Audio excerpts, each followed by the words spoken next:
Hello and welcome everyone to our session today. We have the second Friends Day, right, for our Friends project. I'm gonna start first with giving some gratitude for being the host of this event, alongside to Nabil Abdullah on my right side or left side. That's my right side. Yeah. So, of course, my name is Jamal Hisham. Let me give you an idea about what's going to happen today and what are we going to introduce today. We're going to have the Friends Project. If you're wondering what is the Friends Project, let me give you an idea about what's the Friends Project. And this event will elaborate more on what is the Friends Project it is. And we will talk about the Friends facility, the top secrets facility in APU that no one knows about. No, I'm just kidding. Yeah, people knows about it. So, and then the last thing is we have a few sharing sessions from very interesting people that are coming today and logging into our stream this day. So, and for the last thing that we're going to have, we're going to announce 5 winners in at the end of this session. So you gotta stay tuned with us. All right. So I'm gonna. Before I start, so if you're excited as me right now, okay, not like me. I don't think you're gonna be excited like me. Let's just say half this much excitement. All right. You just put 111. That's showing you're excited. All right. So. And then we're going to start. Let me pass it on to Nabil to introduce himself. All right. So Nabil. Thank you, Jamal, for not forgetting me. Actually, you're so excited, so I thought you were gonna forget me on it. So, hello everyone. Welcome to Friends' second day event. So basically, I am Nabil Abdullah. I am the co-host of this stream today. So I work with Jamal usually, and I'm glad to work again with him. And I'm really glad he didn't forget me. I cannot emphasize how much sometimes he forgets when he gets excited. So I hope you enjoyed today's session. And without further ado, I would like to invite our Honorable Vice Chancellor, Dr. Hari Narayan, to give a speech today. So over to Dr. Hari. Thank you, Jamal and Nabil. Is that right? Yeah. Yes. Good evening to all, and I believe that if folks are joining from Europe, good afternoon, most likely. Yeah, it's a pleasure to be here to this event to launch the Erasmus Friends virtual tea house. That's what I was told. Yeah, I've seen the tea house, but I think this is the official launch. By the way, I think virtual is the most overused word in recent times, and we do hope that the pandemic will ease in the not so distant future, so we can get to using physical as the most overused word. Yeah. When I looked up the word friends, I think is an acronym. What does it stand for? And there are a couple of words and sentences I picked up: intercultural engagement, nurturing campus diversity, and supporting internationalization. I think there are a few more, but I think these are the three things that I kind of picked up. And all of these things resonate extremely well with us in APU. Why do I say that? We have a diverse student body from over 130 countries, and with about 55% of these students being international. And in the recent QS ranking, APU was rated number one for inbound, and also has number one by iGraduate for international students. This event is really to promote the value of tolerance, multiculturalism, mutual understanding, and of course, peace. Yeah. And all of these bode well in our kind of pursuit to produce globally ready graduates. In fact, today, coincidentally, we have the orientation for foundation and diploma students, and we even re-emphasize or emphasize the need to show professionalism. In our case, professionalism also include in terms of tolerance, in terms of adopting diversity, in terms of whatever that you do. So as I said, in our pursuit to produce globally ready graduates who have to be both culturally aware and are able to interact and collaborate effectively with diverse teams. In fact, my previous job way back in a corporate world was to manage cross-functional teams in multiple countries. And I went through, as part of the training, called transcultural competence. Yeah. But I wish that I was a younger person going through these friends. Yeah. The Friends Tea House is strategically placed. I'm not so sure later on you'll be able to see pictures of that tea house in the campus. And it really aims to be a hub or the meeting of minds, if you want to call it, and supporting the Student Representative Council. We think that it will also be an international mobility zone to promote pathways and summer school activities. And finally, an area to promote intercultural awareness and cultural diversity. Students can use the space as well as the equipment sponsored by Erasmus project to develop, curate digital stories. Yeah. The overall project, I'm told, is approximately worth ringgit 4.9 million, and we will continue on with this project until November 22nd. I do very much hope that the APU will continue to work with Erasmus on the Friends project for a long, long time. APU also aims to identify and adopt, at least one local cultural minority group. I hope that there will be many more, and support its young members to participate and involve themselves in cultural activities and also educational activities in APU. With that, on behalf of APU, again, I would like to thank Erasmus for providing the funding and the opportunity for APU to drive the fundamentals of what Friends stand for. I'd also like to thank Professor Andy, Associate Prof. Swan, and Associate Prof. Jason, who have been over the past year or so passionately driving Friends, and also, if I'm not mistaken, recently introduced the IACD module through MOOC to first-year students. Actually, that in fact bring the intercultural awareness aspects, and we are teaching that in the first year itself. Also, thanks to Savinder and the Student Affairs team in organizing this particular event, and I hope that all of you will find it productive this evening. Thank you. Thank you very much, Jamal. All right, all right. All right. Thank So, you very much, Dr. Harry. It was an honor to have you over here, and thank you for honoring us with your presence over here. I would like to add that Dr. Harry has been closely professing his knowledge on our Student Representative Council at APU to bring the best of events from the, combining the experience from the external corporate world, what he has seen, so our university can have much better events for the students with excitement and value that can be delivered to them, because it is not only about having fun but also getting back value for the enjoyment you're having at our APU. So thank you very much, Dr. Harry. Thank So you. I'm gonna drop off, and I'll join you in a few minutes. Yeah. all right, always here, Thank you. doctor. Okay. Great, great. So Jamal, so what do we have next for this upcoming all right. sessions? So you see, during this day, especially the pandemics, and it's around the world, it's a global thing. So people have been suffering from a lot of things, and I've it's gained good weight. to know. Yeah, it's good to know that we have people that still care and people that still provide for others and that still care about the other students with other people and actually take into consideration all their problems and try to find a way to help them. So what I'm talking about is NGOs that are participating or we want to give recognition and appreciation in this event. So that's the sharing session that we're going to have for now. So before I start with the first person, right, let me say one thing. Yeah, I didn't see any ones coming in. So let me change the number right now. So put a 555 if you're excited, all right, to start on with this event. And remember, I will choose one person that I will mention, right? If there's a lot of excitement that I see in the comment section. So All right, guys, how don't about miss that? out on this opportunity. Go to the keyboard and start typing 555, just like Jamal Yeah, said. it's no clapping, no clapping, nothing. I made it so simple. 555. All right, so let's take it.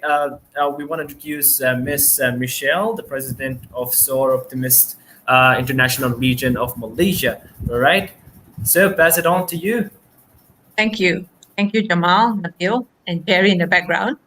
A very good afternoon, everyone. My name is Michelle Kaur, and I am the president of the Optimist International Region of Malaysia. We are also known as SIROM.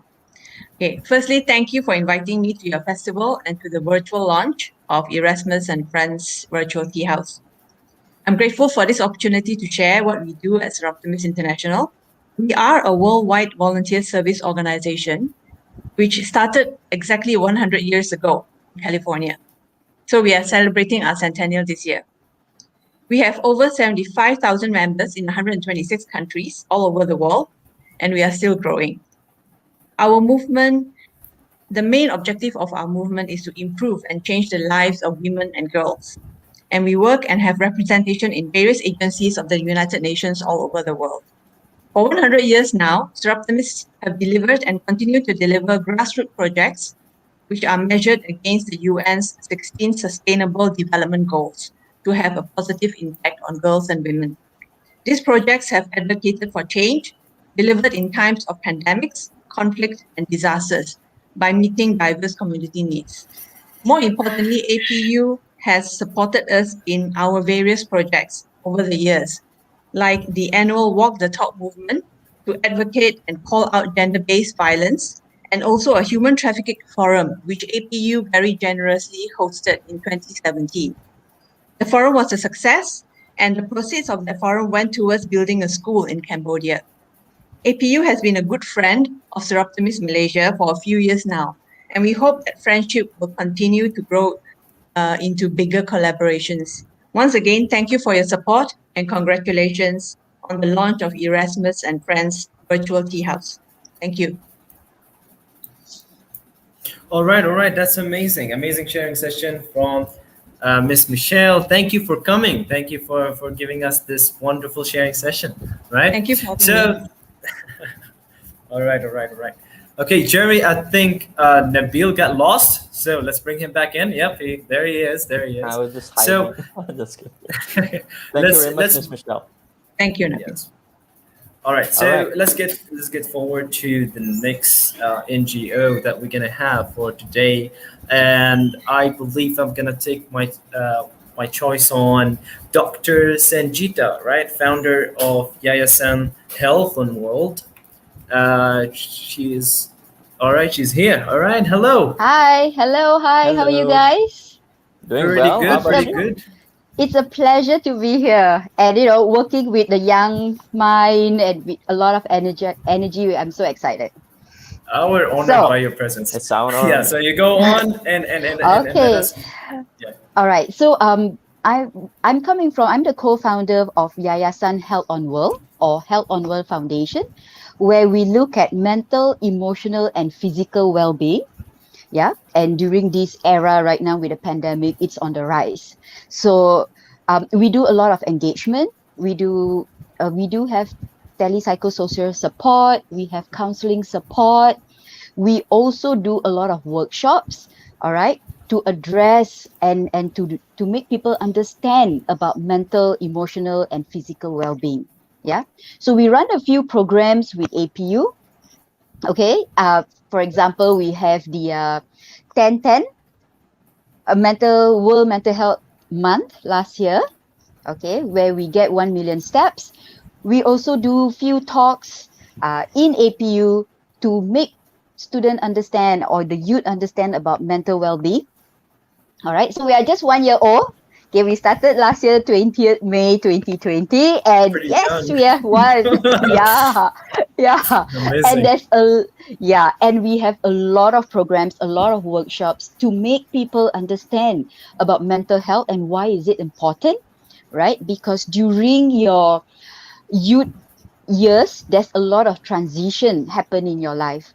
So by advocating, by making sure that you understand and reduce the stigma is one of the primary goal of foundation. So we really look forward to have all of you on board. Check out our website www.yhow.org. Again, Definitely. www.yhow.org. Thank you so much for having me here today. Yeah, we're Thank honored you, by your Dr. presence. Sangeeta. We are honored by your presence, and I hope that we get to see you again on a regular basis so we can collaborate together in the future. Yes, Thank you very yes. And much. Take care and be safe. Definitely. All so, right, that was one great. yeah, one thing before we start. Yeah, I wanted to go on with it, but You always have there's this thing, something. one thing before we start, you know? You Okay, I'm have a gonna lot to change my say. wording. Okay, no, no, before we go on, all right. So, talking about mental health, right? We've done a lot of events about mental health in APU actually, and previous in the beginning of this year about mental health and how we actually need to care about how we think about ourselves and how this is actually need to be supported by someone else within the academic field, right? So, in university, you can actually use the counselor to actually help you out with that in terms of like any mental health issues or even dealing with simple problems that could lead to bigger issues within you. So that's a big reminder, important topic. Anyways, let's go on to the next. I will take it from here. I'm not gonna let you take the chance. So let us Again. invite. Yes, definitely. All right. Okay. Okay. All right. All right. All I right. give it to So Nabil. let us invite next from Campus Hub. We have Miss Cheryl Del Cruz. So we would like to invite her. And thank you for joining Miss Cheryl today Hello. with us. Hello and welcome to Friends to House Launch. Hello, good afternoon, everyone. I'm so pleased that I'm part of this big event that's happening now in APU, and I would like to congratulate everyone of who are the people working behind the scene of this big event. And yeah, I want to introduce myself. Okay, so I'm Cheryl De La Cruz, and I'm a volunteer and project manager of the Campus Hope. Campus Hope has been in APU for several years now, and we are APU based. So this is a campus, a club, okay, that is based in APU. I'm not an NGO, but we have been helping APU.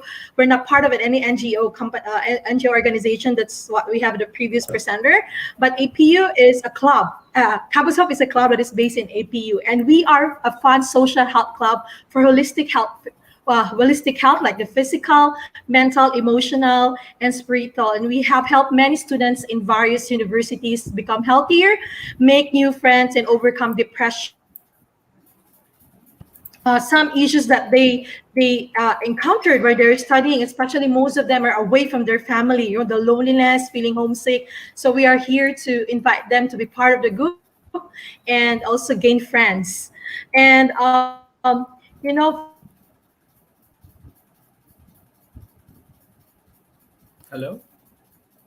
Oh, it's a technical issue. It's not from me. No, no, it's all cool. Okay. All right.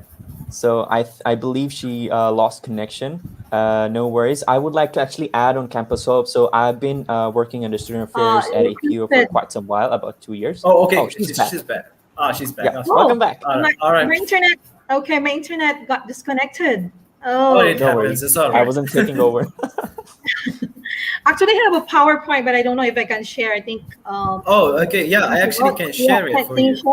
Yeah. Okay. Thank Let me share. you, Let me share it. Jamil. Let me share it for you. Um, Meanwhile, Jamal is Okay, sharing maybe the while slides. setting up, just to. Yeah, Miss Cheryl, continue. Yeah, it doesn't can show. you see the slide? Yes, we can. Okay, I'll see just it. go. All Very right. All neat. good. Okay, so I'm gonna go to. Okay, thank you. Who Yeah, are we? go.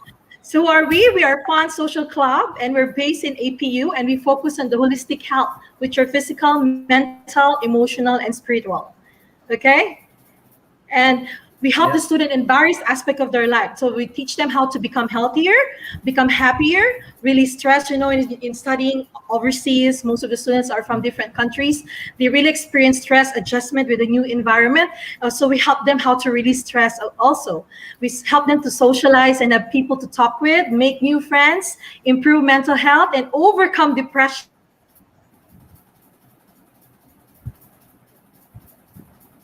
Few years that we have there, we have a lot of people involved in the different or activities that we have. And you can proceed to the next slide, please. Okay. Yeah. And we have major activities in Campus Hope, and I know some of them who are listening right now participated in this event. We have health screening, we have different sports, we have nature outings, and games night health programs. And the following slide will show some photos of some of our programs. Yes, go ahead. So these are the health screening that we had for APU in Atrium, outdoor activities, okay, for sports, nature outings, and games night. Okay, so Yeah, that's fun. especially during weekend, during weekend, because they don't go over best place to visit. So we gather them Oh, and that's have one this of my kind friends. Oh, really? You recognize Yeah, them? that's one of my friends is over there. So nice.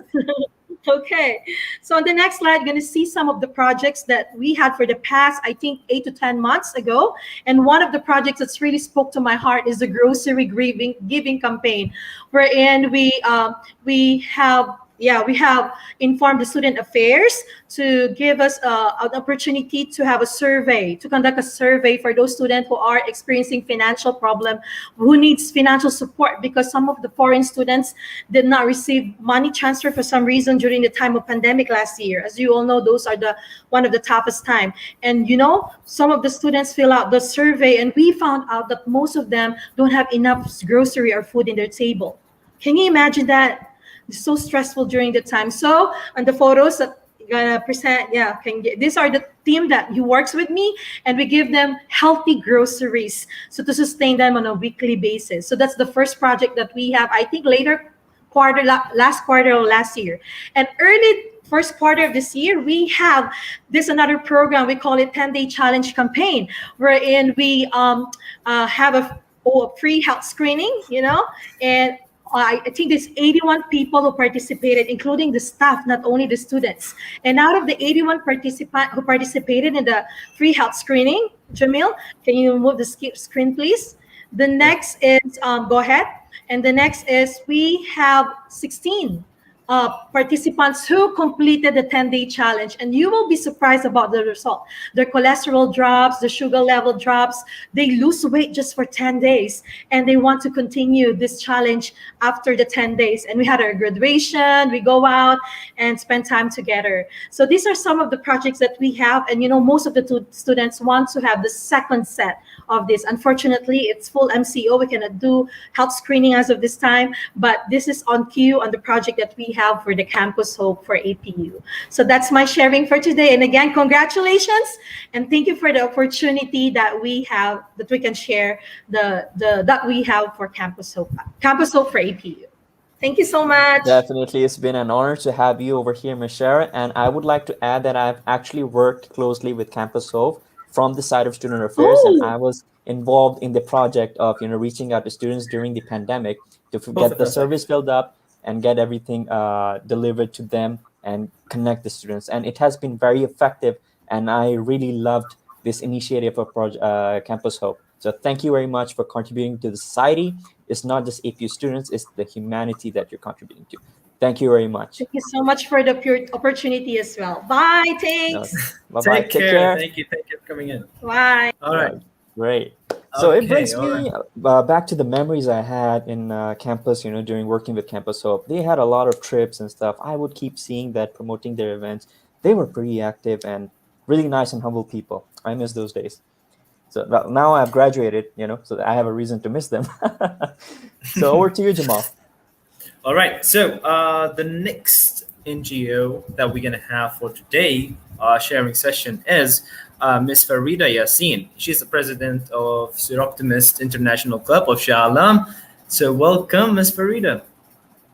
Hi, how Hello. are Hi, you? welcome, Miss How are you Farida. doing today? Oh, good, good. It's we had some problems coming in earlier, so No worries. Yeah. It's an honor to have you here pleased. with us today. I'm very pleased that I got invited to say a few words on my NGO. And anyway, I think you had my Serum president, which is the Seroptimus International Region of Malaysia president, Michelle.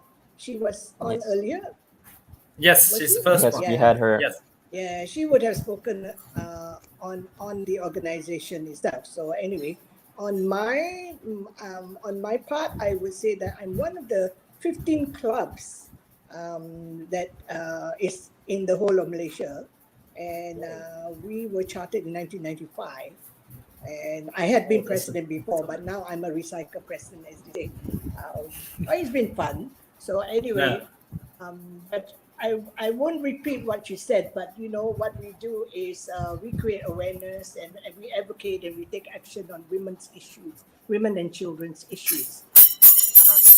Worldwide and in Malaysia, especially because we're based in Malaysia.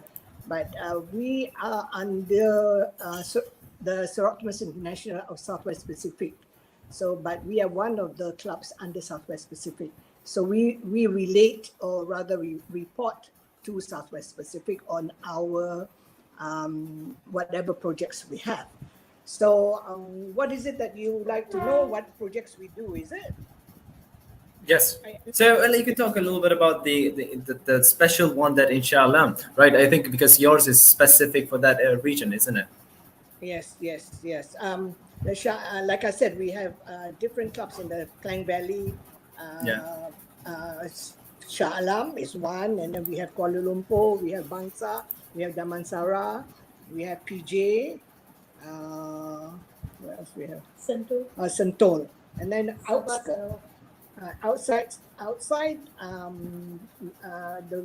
the KL, we have actually Sabah and Sarawak, and then we have Penang, and we have JB. But anyway, like I said, we speak for women and children, and violence against women was one of our projects. We marched through town on violence against women, but now men are saying it's violence against men too. So, but we have men on board. In the last few years, we've had men on board.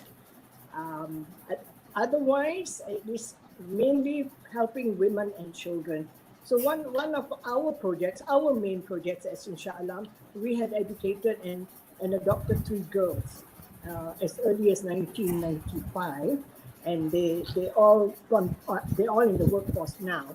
Then the next phase of it was helping single mothers, and one of our big ones that we are very proud to say is we got single mothers to get savvy in computers, right? So we gave them a computer, and so that they can upgrade themselves in their workforce. And of course, that will bring up a better income from them. And Yes. now the computer and the laptop has gone further than the single mothers. With this pandemic, we are helping out with the children who are stuck at home, especially the B40 children. And we have gone out to give laptops that we have cleaned up, and we've had very good donations from corporate companies, you know, the ones that they want to discard, and they take in, I mean, of course, they want to renew their laptops, so they give us theirs, and we have a special person that actually does all the cleanup. And so we've been giving away the laptops for the B40 children. So that's one of our big ones at the moment, which is still going.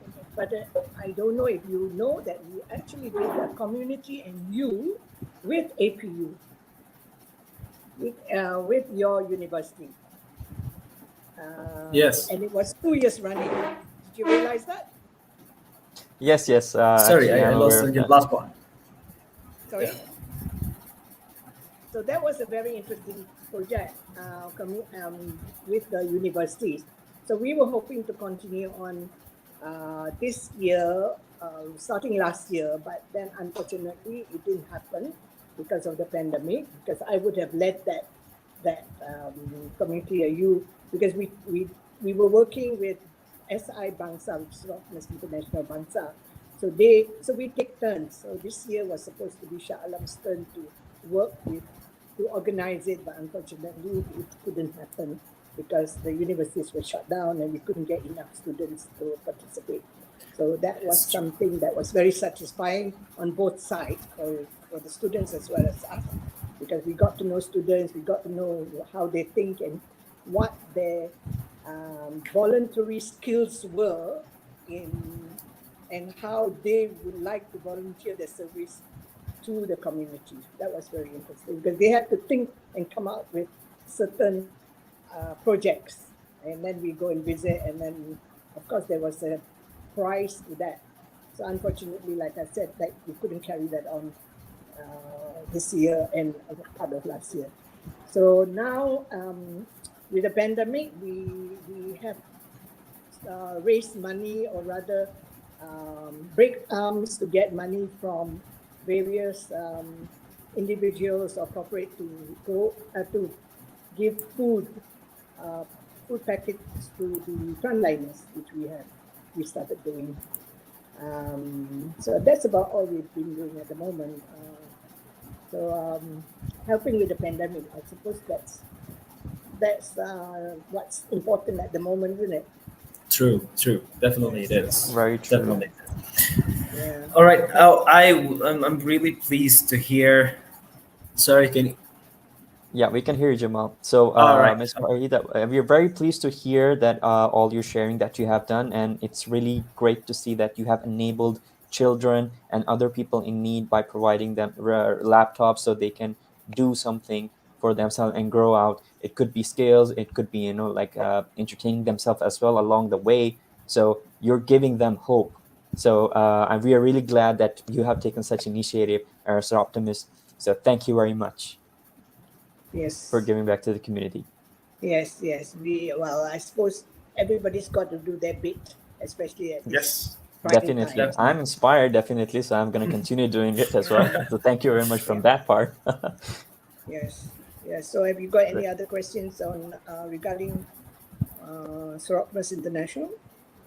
Well, the questions goes on and on, but the issue is that we have very limited time. Yes. Otherwise, So, I'm pleased to hear. I'm really glad for your sharing. Thank you so much, right? And thank you for coming. Very honored for your presence for today's event. All right, I think we have to go on.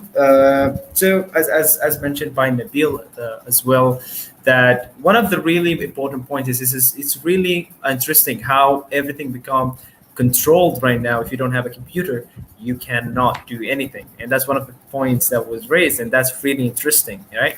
Because how I'm talking right now through the computer, and all people around the world are joining us right now virtually through a computer. So it becomes as an essential for us. Okay, Yes. so to go next with our speaker, with our next NGO for today is we're going to have Dr. Liz, Secretary of K1's Scale Central. Hello. Hello, Good, Dr. Elise. good Good evening. afternoon. Is it Oh, evening or yeah. afternoon? Well, Okay. I do get confused myself as well. So good to have you here. Yeah, that's good to have you. Good afternoon, Jamal and Nabil. Thank you so much for inviting me to share with Erasmus and Friends Virtual Tea House. Just some information on the Kiwanis movement and what my Kiwanis Club is doing. As many people would know, Kiwanis is a global organization of volunteers. We are dedicated to improving the world one child and one community at a time. So, Kiwanis is an international service club. It was founded in 1915 in Detroit, Michigan. Today, the headquarters are still in the US, but it's in Indianapolis, in Indiana. And it is now found in more than 80 countries and geographic areas. The motto of Kiwanis is serving the children of the world. In Malaysia, we are the 48th district in Kiwanis International, and it is headed by a governor and a board of trustees, which support the Kiwanis clubs throughout the country. Kiwanis has been in Malaysia for 45 years and the first club was formed in April 1976 through the initiative of Tan Sri Muhammad Kia Johari, who at that time was a cabinet minister. Today, there are more than 60 Kiwanis clubs in Malaysia within 7 divisions. My club is in Division 1, and the total membership in Malaysia is more than 1,500 volunteers or members. And we're all committed to making a difference in issues affecting the local and global community, with a special emphasis on programs for the well-being of children. Each club runs its own programs and activities under a president and a board of directors. Now, the Kiwanis Club of KL Central was registered with the Registrar of Societies in 2011. So we are more than 10 years old. We are a small club, and our current president is Mr. Ralph Gomez.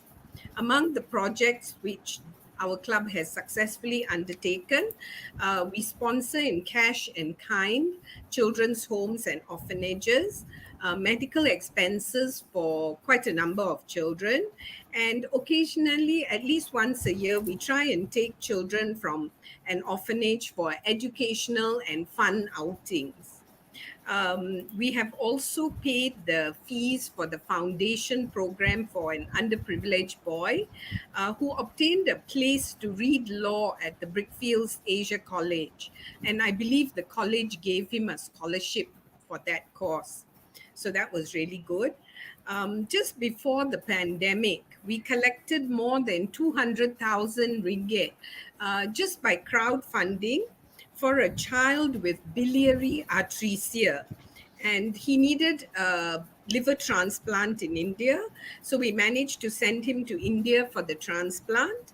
And we continue to pay his medical expenses from the money collected. We still have a bit left, as well as for the special milk that he needs.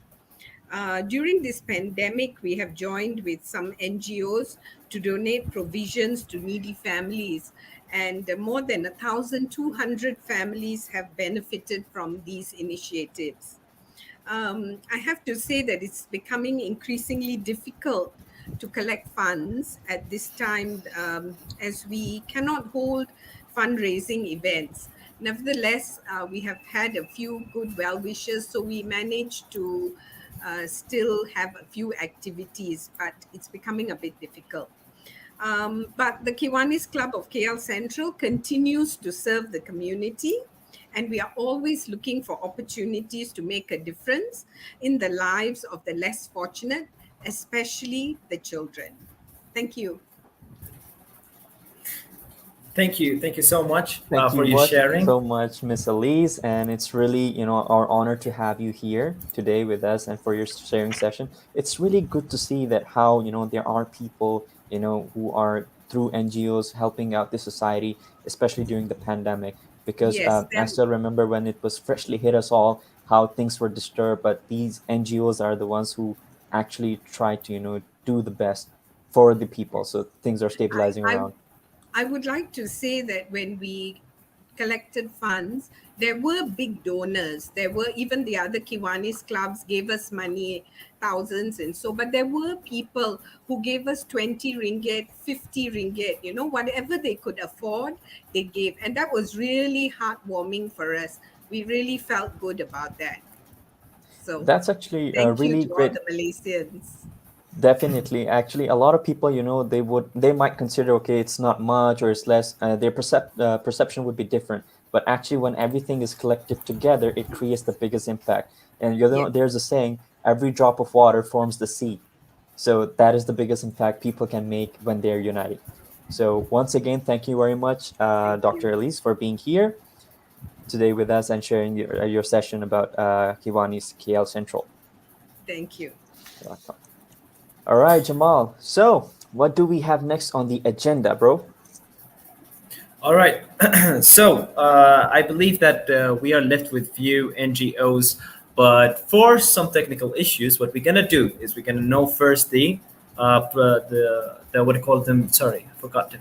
Friends team. Sorry. Oh my God, the main event. So the Friends team first. We're gonna get to know the Friends team. We're gonna get back to the rest of the NGOs to present themselves again and give us an ideas about their NGOs or organizations, right? So let's welcome together again. Remember that you have to write down a number. So this time, what number we're gonna choose, Nabil? It's on you. Choose a number. Number. Do we really have to go with numbers? You Okay, like numbers, let's don't you? All right, 7. Let's go 7. 7. All right, 7. Okay, cool. I want to know why you have the habit of repeating the number 3 times. It's more exciting. All right, cool. Instead of exclamation marks, that's really good. Yeah. All right, so go in All the right. comments and hit 777, just like Jamal said. All right, and let's introduce first Prof. Andy and Prof. Jason, and as well as Prof. Swan from the Friends Friends team. Great. All right, so let's tune them in. Hi, Okay. Prof. How are you doing today? Hello. This is Hello. 1-1. Okay. Yeah. Where's number 222? Hello, That's Prof. two, Swan. two, It's two. good to have you too. And have we Good got to see you number guys. 333? Yes, all doing great. It's good to see you all. Jason hasn't joined. He's still a bit upset about the football. But Oh, there you I go. see. Well, they say heroes are always late. I think we need to Anyway, yes. invite Jason in. Oh, Yeah, he's all right. actually here. So He is in Oh, about he's here. Oh, there he is. There he is. Just Oh, in so he's time. gone. Oh, he's been sitting in the background waiting. Here he is. There he is. Oh, There we go. Hello, Dr. Oh, Jason. you know what? We could be Hello, a boy Prof. band, except we've got a girl. We could be a band now. Definitely. What are we going to sing? Anyway, We can function without one or another. yes. Oh, no, but before we proceed, I just want to let you know I'm gonna give you the stage and give you the chance to talk. So me and Nabil, we're gonna go off the screen. Yep. Give you the stage for you. See you Thank guys you very a bit later. much. See you Thank in you. the Okay, thank you. So, well, goodbye. Thank you. We've got a lot to live up to now. The three of us are part of the Friends project. And we actually got Christina from Bulgaria, Varna University of Management, who is waiting in the wings as well. She'll join us a little bit later to tell us a little bit about Erasmus itself. But we are the Friends team. Now, some people who are watching may recognize us as those three weird people that try to teach us at 8:30 in the morning some weeks. Sorry that you have to see us again. We saw some of you this morning. We started the day. We started our session this morning. Was it half? I can't. Was it half? Was it 9 o'clock. Oh, 9 o'clock. we were allowed that extra bit of break this morning, so that was quite nice. But we're going on a little bit later. So it's been a long day promoting the Friends activities, and what the project is all about. So Friends, I can see lots of 777s being typed in. Friends is all about trying to promote internationalization, but at home. We'll talk a little bit later about what that actually means. But for many years, it's been the privilege of those with money. You go to university, and if you want to get an international experience, you have to travel. And that is not cheap. So what this project is trying to do, or at least one of the aspects, is to promote the internationalization of the curriculum and bringing people together from their diverse backgrounds as a community within the university where you study. So you don't need to travel. We are fairly diverse, the three of us. Yeah,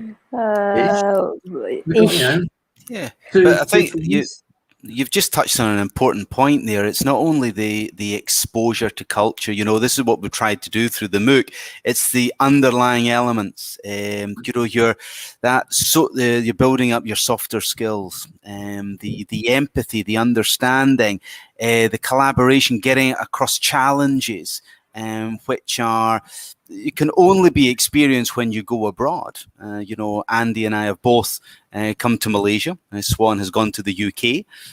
So we've been exposed to having to live and work in a different sort of environment. And I think the MOOC that we currently run exposes students to that. And it'll come through when we go through the award, those students that understood that underlying aspect. There's a number of students who the decision was very difficult, but they understood there's more to that than just understanding that you go to a country and you're exposed to a different culture. You understand the subtleties of the culture. It's there'll be a lot of there's memes going on just now about social distancing from England fans because it will become unbearable the further they go on in the European tournament. And we are all cousins. I am related. I'm half English. Andy is English, half Scottish. So we're all related, but there are cultural dimensions here, which you can only really understand if you live in the country. I was at orientation earlier, and the people that were on stage were chatting away and saying, I was supporting Germany in the tournament. And I've now switched allegiances. I'm now going to swap to England. So I was bombarding the chat. Well, because they don't understand the cultural dynamics. And that's only when you're exposed. And that's what we try and do with the MOOC, to get people to be more tolerant. This is banter. And this is just discussion. This is we do not dislike the English. Only in a football term, but and to understand, that's why I've mentioned it, because to understand the humor and not to get offended and to and go, you can only assimilate that, and we try and do that in the MOOC and with our supportive lectures, and do it like in a very good sort of like what was earlier on, like a radio broadcast, and a light, humorous. This is the dream of the two gentlemen here. We have competition now. Jamal and Nabil are sort of vying for our position as radio presenters. We've been trying to get the students in the IACD module. I'm watching them on the little screen that nobody else can see. So we've been trying to get some of our students to see if they've got any parents that run radio stations that might want to employ us for morning radio shows. So far, nothing. But I think we've been usurped. We got excited one day. One of the students put their camera on with yes, but no, then switched it off again. But so Friends is not just about friends, although it does help when you've got friends doing the project, and it is a project which encompasses universities from 12 different Southeast Asia institutions. So we've got the Philippines, we've got Thailand, we've got Bhutan, we've got Malaysia. Cambodia. Sorry, Cambodia. We were only there with you a few months ago. It's a few months ago. Yeah, many moons ago. And then we've got our partners in Europe, in Hungary, in Turkey, in Poland, and we'll get to meet Christina shortly from Bulgaria. So it's quite a wide project. Harry's already mentioned it's a lot of money that Europe has put into this, and Europe is trying to help promote different activities in education. We've been lucky enough to be part of that, and we're bringing the students along with us on that journey because we understand the benefits that being international and having that international exposure and being able to communicate and talk with and to people who are from different countries and backgrounds, especially in the current environment. You are going to have to work remotely, but your project is going to be taking part in different parts of the world. So you have to be able to communicate, whether it's through video or telephone calls or whatever. But yes, so that's a little bit about the project. We are 3 mad people that actually run it. And we're going to get to hear from a sane person in a moment. She's there, waiting in the wings. She's not the mad one. We are the mad ones. No, I say we're the mad ones, and she's the sane one. So Yeah. I think what we'll do is we'll pass you back to our radio presenters. To Jamal and Nabil, and they can do the proper introduction to Christina, and then she'll tell us what she's going to tell us. But stay tuned, because we've got the excitement of the I like the way it's called secret. The secret friends room. It's not secret. It's got glass windows so you can see it all the time. But the secret room, and then our 5 winners. And we'll tell you a little bit more about that when we get close to that point in the event. So, back to you. Hello. Wow. You're on mute though. That was very interesting. Pretty cool. And welcome back, Jamal, as well. And thank you for having us back here. Thank you, profs. The Trinity. I personally call them the Trinity over here. It sounds so cool. It's just like the Justice League, forming together. So you're so now part of the team. So Yes. that there's the coordinator of the whole team. So At APU, the Friends that's team at APU APU. team. Yeah. So Great. let's welcome to our the other session, or the next session that we're gonna have, which is Miss Christine from Verna University. You want to take it again? Yes, I want to take it again, bro. That's my cue. All right. So without further ado, I would like to welcome Miss Christina from Bulgaria. She's basically the Director of International Cooperation at Varna University of Management in Bulgaria. And also, she is the coordinator of the Friends Project. She has a background in linguistics, also literature. And furthermore, she holds a master's degree from the University of Debrecen in Hungary. She also joined the team of Varna University of Management in 2008. And furthermore, since she has been managing the internalization of, also the coordinating of the academic mobility and capacity building projects at the university. So welcome, Ms. Christina, to our session today. Hi, guys. Thank you. Can you hear me? Please. Yes, we can loud hear and you clear. clearly. Thank you. Thank you so much for having me.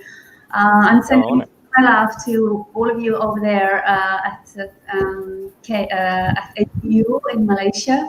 I'm grateful for the opportunity to address you guys, and I cannot wait to learn more about how Friends has been evolving at APU over the last months.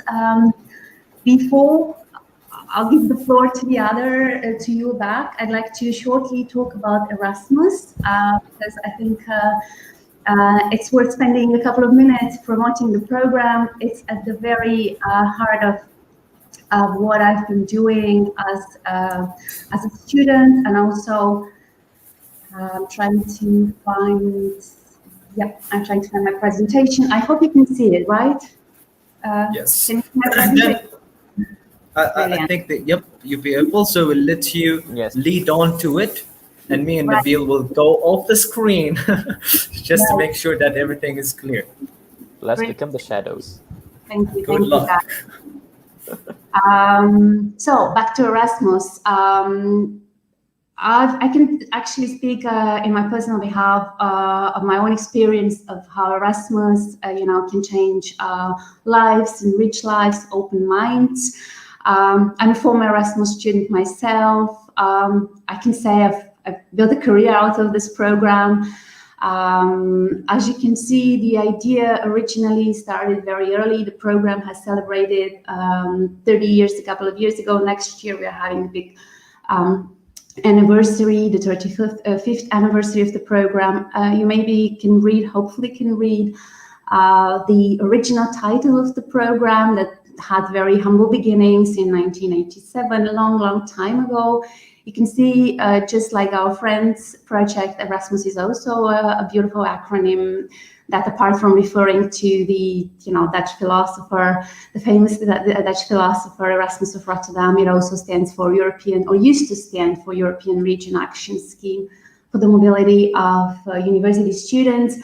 A lot has changed since 1987. Actually, 2014 was a crucial milestone period or a time in the history of Erasmus, because that was the moment when the program became global and actually received a lot of pluses, as you can see by the title. Right now, actually, we can say that Erasmus has outgrown its initial humble beginnings by far. It's not European only anymore, it's global. It's not only about mobilities, it's also about capacity building, what Friends is all about. It's not only about university students, it's also about staff members, faculty, adult learners, VET learners, etc. We are at the beginning of the new program that is going to have a lifetime of 7 years. And as you can see on this slide, in 2019, the program conducted a major impact study, and basically 80% of all the respondents confirmed that they were able to find a job after having been involved with Erasmus, with the mobility, and also very many among them, a high number of percentage of the students also confirmed that they were able to find, right? Hello. Yeah, I think. Yep. you just put it on full. All right. I was just joining in to tell you to put it on full. That's it. All right. Okay. Can you see and follow now? Yes. It's me that's sharing them because I worked out what was happening. So Christina, unfortunately, you were still sharing the main window of PowerPoint and not the slides. But don't worry, because I had your slides with me, so it wasn't actually moving across. So I've jumped in. Sorry. So I will catch up with you and get to the right slide. I think you were on slide 3. Right. So this slide. Oh, thank you. And apologies for all the confusion. So this slide, you can see the statistics of how many of the impact of the Erasmus Plus program on students.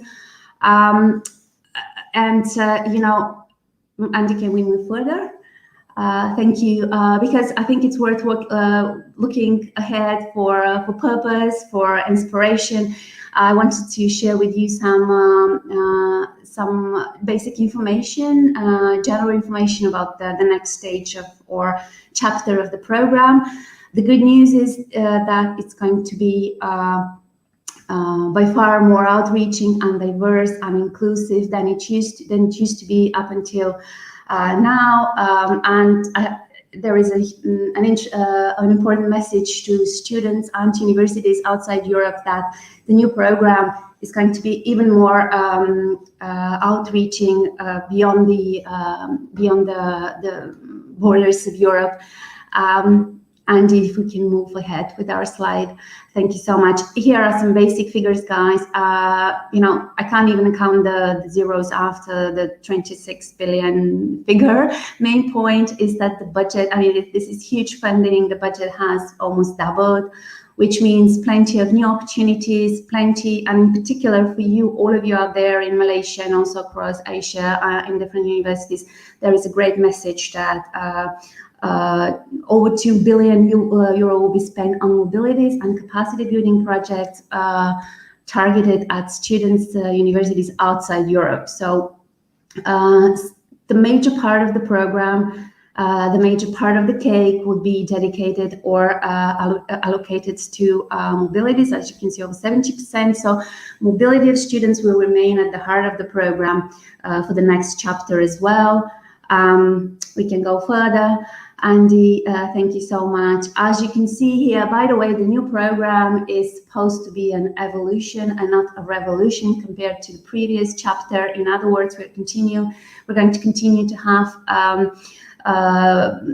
numerous opportunities for student mobility, for mobilities of individuals in general, concerning APU and Malaysia and universities in Asia, students in universities in Asia.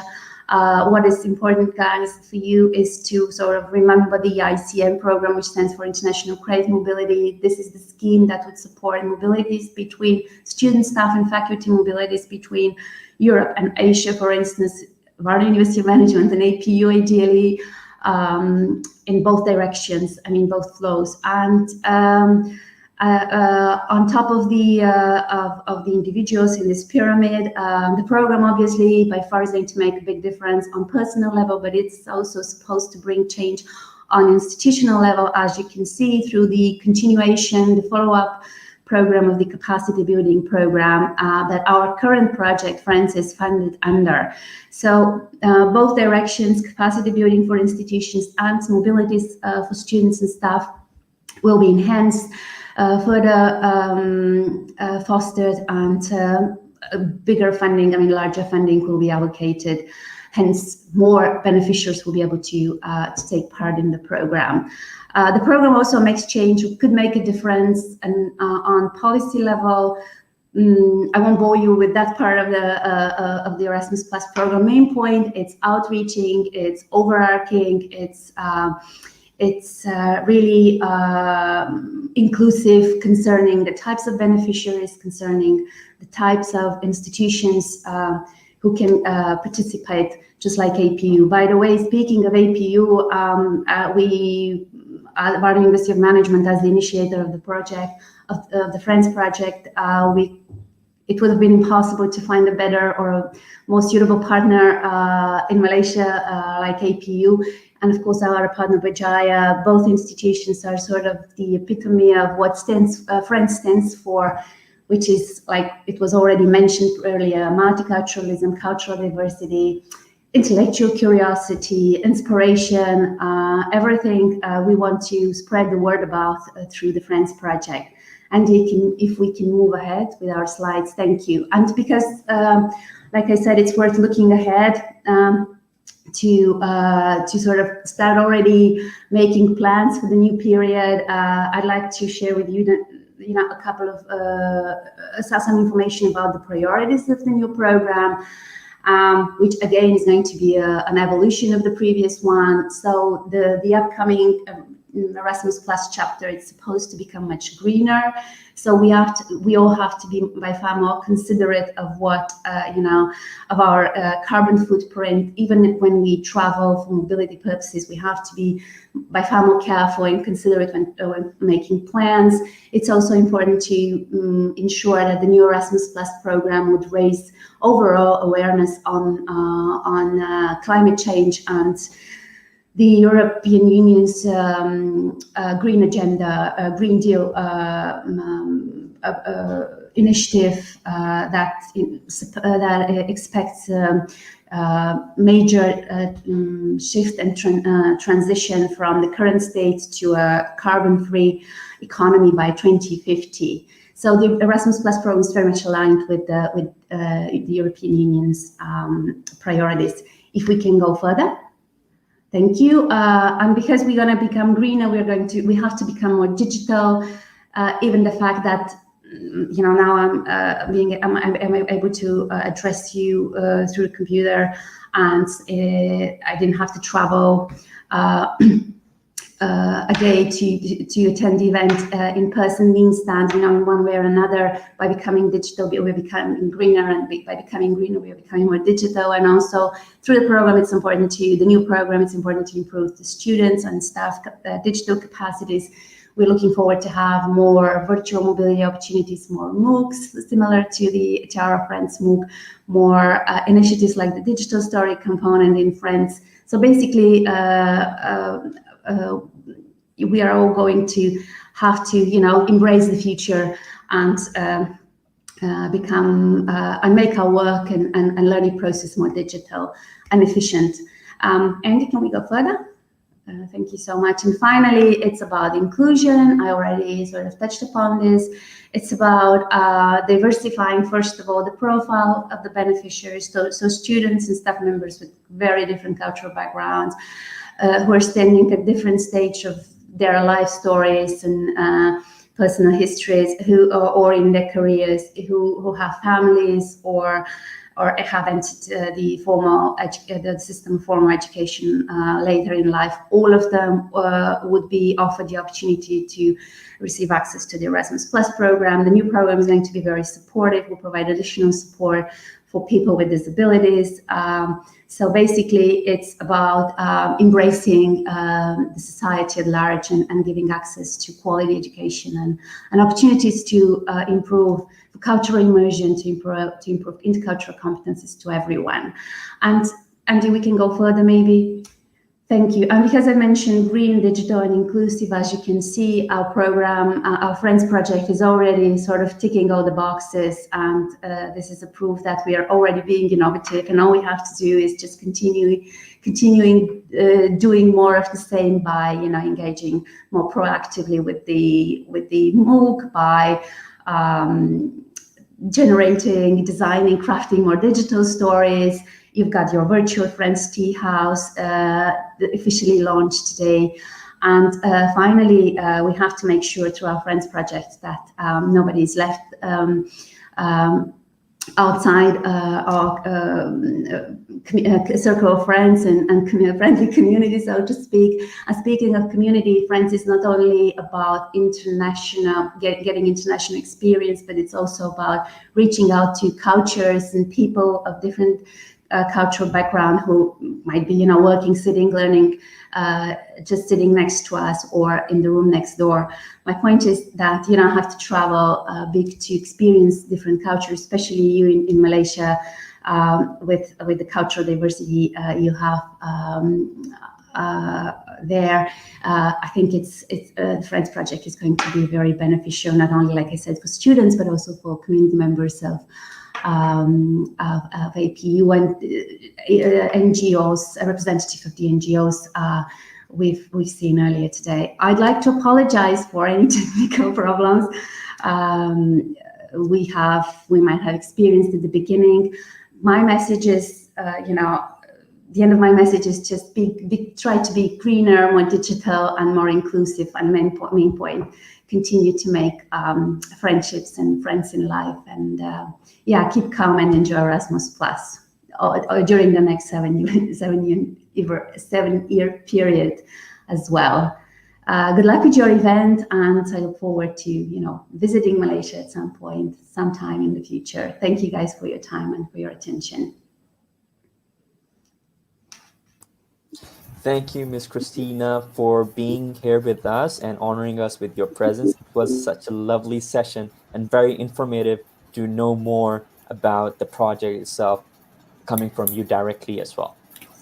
So thank you very much. Now for sure, as I promised, that you will know what is Friends Stream is about, what is the Friends project is about. So we're left with one small break, right? And then after that, we're going to know about the facility, the top secret facility in APU. so let's take first one of the NGOs that was not able to do so in the previous session. So we give the chance for Jacinta, right? Miss Jacinta from Rama Osnam. Hello. Hello, Hi. Miss Jacinta. Good evening. It's good to have you here today. Good evening. Okay, Tirupur Zanam is the manifestation of this necessity, and we in the mid 80s we have opened this home for the children. Okay, now this home is we are on a mission of teaching the poor to fish instead of providing them with fish. Okay, So our aim was to bring them out of the poverty circle. And we have had this program was launched to set home and to bring children from poverty, stricken areas and broken families, and them conducive for learning and living environment. Okay, Yes. so first home, we started our first home for the boys. We started in 1987 with a number of 15 boys. And our second home for the girls, we started in 1995. And at that time we had 24 girls. Now we have got 18 boys and 12 girls. So we have got two homes, one for the boys and one for the girls. Okay, now the main purpose here it is the education, which is the cornerstone of our activities. We will ensure that all children that they're all school going and support them until college and university, where we have one of our students at APU now. So we also support five residents of our children at this home who are in college, and by paying for their college fees, their accommodations, their meal allowance, their transport allowance, and that is what we provide them until they finish their college or their degree level. And in fact, we have 15 of our ex-residents who have been through various courses and are very successful in their own way today. Among them, we have got lawyers, we have got a doctor, we have got nurses, IT professionals. Okay, so, but we have a lot of organizations that come forward to give helping aid in education and in other stuff. And we also have our welfare ministry that provides an annual financial grant. This annual financial grant is only for meal that provide us from the whole year. For all other overheads, our home depends on we depend on public donations and contributions from benefactors. People are very kind. Malaysians are very kind.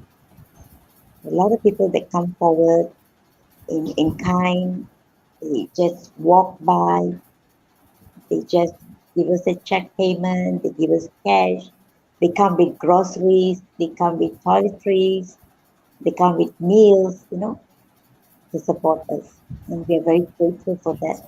Even through this pandemic, it is so wonderful to see people coming in and out, to look into our needs. So, anything else I'm getting there? Well, that's actually good. That's actually really great.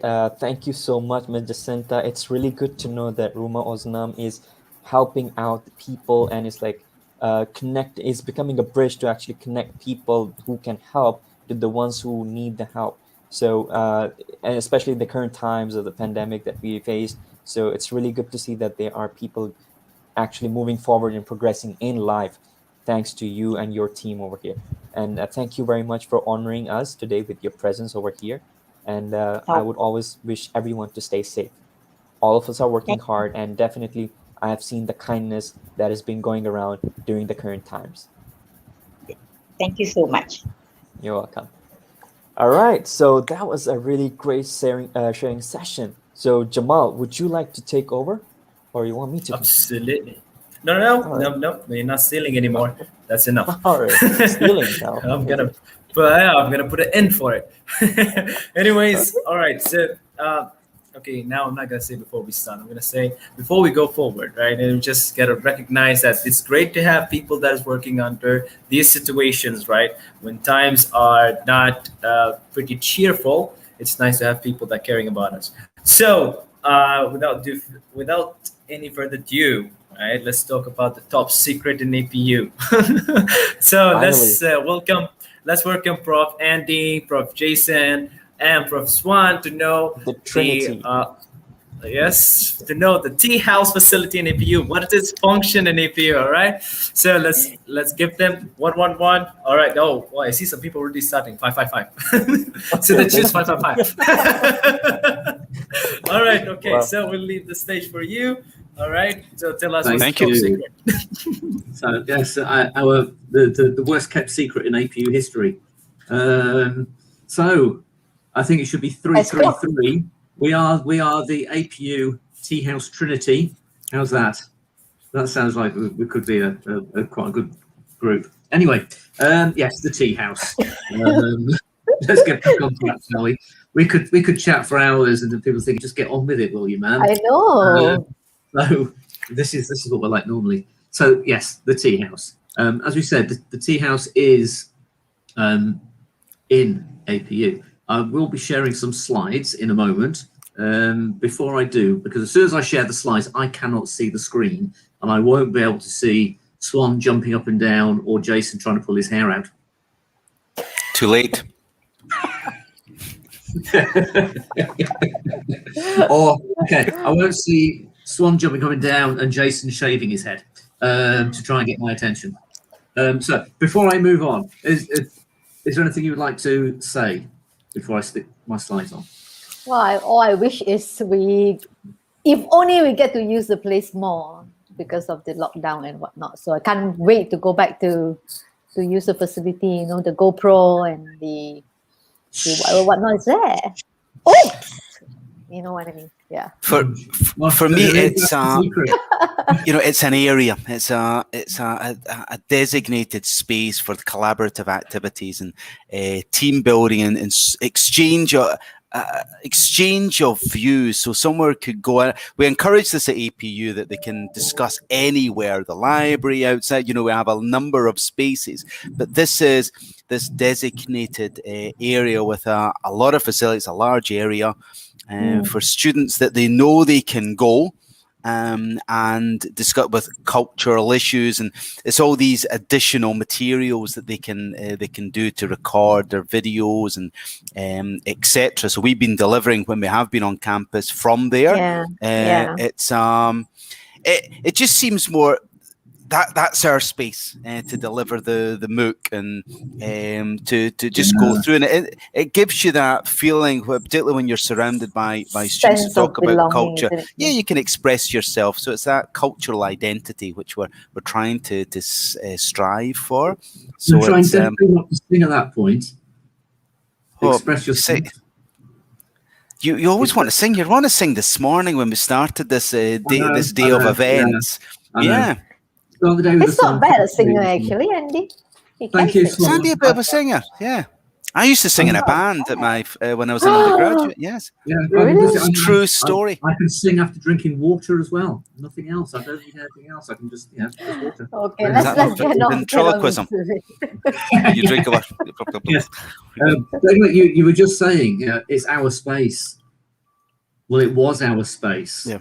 It's now going to be extended and it's going to be used by more. Ours is in the collective hour, like the royal we. Right, okay. Yes. Well, it's not. Yeah, I haven't put the Scottish flag there, not yet. No, it's our. Yes. Yeah. Yes. We've got to sit your towel by the side of the pool to make sure nobody can take your seat before anyone gets down there at breakfast. No. Very good. Okay. I'm not going to carry that one on because I might get told off. Anyway, so let me share this. It's all going downhill. Right. Okay. The slide. So this is actually the official opening of APU's Erasmus Plus Friends Tea House.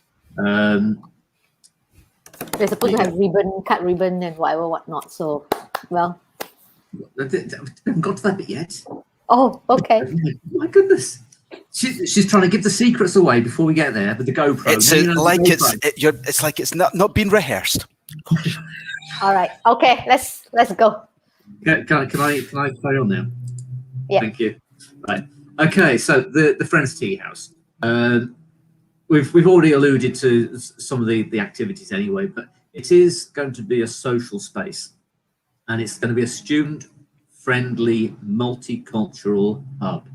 Now, the Student Representative Council, and we've had two of our wonderful members already taking us through the events of today.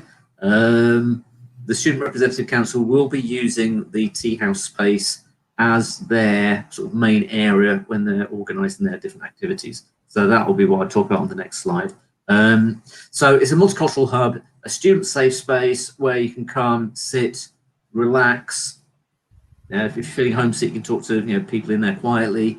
If you want to find out about the different opportunities that we have for mobility activities, then when we get back on campus, that's where some of that information will be provided as well. So you can find out about the opportunities for real mobility, but we've been talking about the virtual mobility. We've mentioned that we've been teaching. We probably need to mention it more, don't we?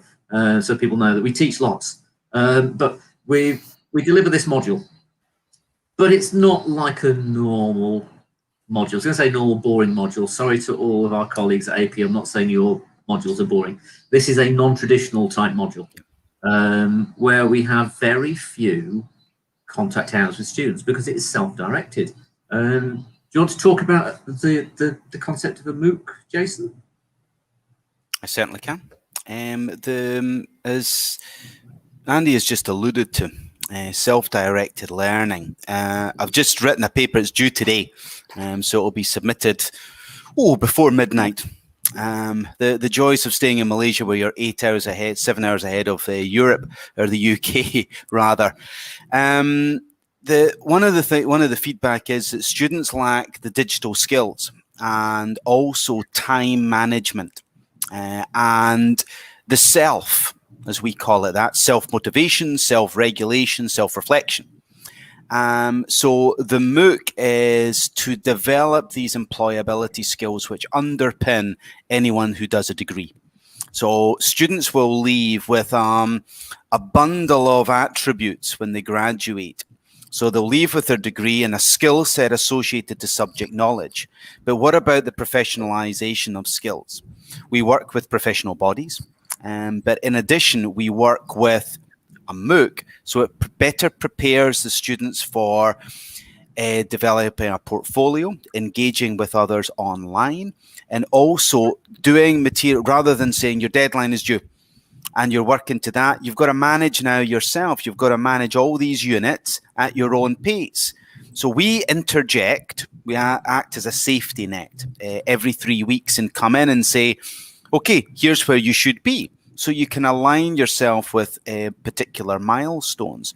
So the students can understand, and also we're trying to manage expectations. Can you do this in a day?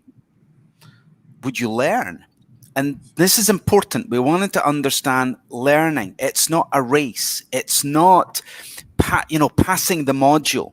We're getting student mentality away from, well, I get a first. It's all about getting an A. Yes, but it's accumulating knowledge. We talk about, is this e-learning, digital learning, online distance learning? It's learning. And we're wanting people to learn and absorb information at a pace that's appropriate to them. Because if you teach in the traditional format, you could miss what's going on. So you're in week 4 and going, I've lost what happened last week, but you can go back, you can reflect. So it's at your pace with the direction and milestones from the academic team, which is the 3 of us. And I think students learn because if you look at the class test, students perform very well. And when we start breaking the grades down and go, students genuinely learn. And they're reflecting that in their experience and then the assessment. So it's not rote learning, It's not regurgitating. It's actually emotion, reflection, learning, growth, all these types of factors brought in. So it is a genuine journey of discovery, and by definition of learning. So I think in terms of the MOOC, I don't think it's appropriate for everything. But as we move forward, I think we have to be discerning in how we use MOOCs in our curriculum. But something like this, I think, is ideal. Entrepreneurship. I know Erasmus has the Beehive, and that's certainly something that we would consider integrating as well, where you learn about entrepreneurial, and then we have the entrepreneurial DNA, which links into our entrepreneurial hub and support network, mentoring. These are things that students get to understand, time to reflect, which is sometimes something that they can't necessarily do in some modules. Yes, and it all yes, seems he does to link shut into up at times. Yeah, I was thinking, because I know that we've got our speakers from the UK. I don't know whether they're in the waiting room, because I can't see the waiting room at the moment. Yeah, I can see. And students as well. So this does seem to link into the next stage of Erasmus that Christina was talking about a little while ago. So as she was saying, greening the Friends process and extending it further. It looks like this is something that's going to move on for quite some time. So the tea house, back to the tea house. Like we say, it's going to be a hub. The Student Representative Council will be able to meet there. It'll be where students, like it says on the screen, I can probably read it. We'll read it. Students from different cultural backgrounds will meet, gather, create, share, interact, and learn from each other. That's a lot in one sentence. But yes, that's it in one sentence. We want students to be able to come together and learn from one another and see themselves as colleagues, friends, and not somebody from country X, somebody from country Y. We want everybody to come together. And so the facility will also be used to promote the module that we've been promoting just now through the use of the equipment. Now, we already know there's a GoPro. But anyway, the SRC will also be able to use the facility to help organise our different multicultural activities throughout the year. And we've already mentioned that 130 different countries and territories, 55% or so of our students are international. That means there is something to celebrate most weeks. And when we are on campus, we can see that most weeks. It's been a little bit difficult over the last year and a half. The feedback that we've received through the IACD module is that students have enjoyed the module, but they're missing that interaction element. And I think the NGOs have already spoken about some of the impact of isolation on the mental health. And we want to try and see if we can organise other activities such as this, which, okay, this is the not so exciting bit, unfortunately. Sorry for those that are actually waiting for the exciting bit. But we will get the opportunity for students to present their cultures through different activities like the one today. So the tea house is actually on level 5 of APU Centre Court, just above the library. But we are here for a particular purpose. We are here for the grand opening. So we're just going to cut live. Or as live as it can be. Is it still live? It is still light outside, so it could be live. Here we go. So on the count of 3, we would like to officially open the APU Friends Tea House. It might be 333, but it's probably likely to be 3, 2, 1. 1.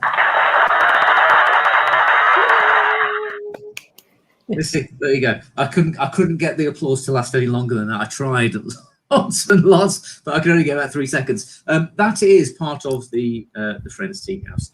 Those of you who have been to the campus will recognise where that is. But this was a photo taken not that long ago. Yeah, there's not a lot happening.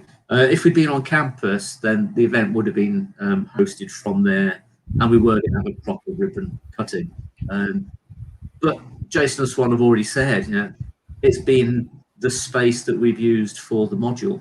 And you'll see some of the photos there. Although I now realise, Swan, where are you? Exactly. Was I the one who? Oh, you are there. You are there. I can see you. You'll be at the bottom right-hand image, the N. You're sitting behind the N. Sorry, I know it's you. Ah, right. I'm Yeah. taking a photo. Yeah. So You I'm have very sorry. cropped it. No, I've not cropped it. This is the marvel of PowerPoint doing its marvelous stuff. But anyway, and you'll see the image top-ish, right? Oh, sort of third from the left on the top. That's one of the sessions we've had with our IACD students. So again, we've been trying to get the students to be involved and interact. But yeah, okay. What equipment have we actually got for the Friends Tea House? The only photos that I've got are not particularly exciting, so we're just going to tell you.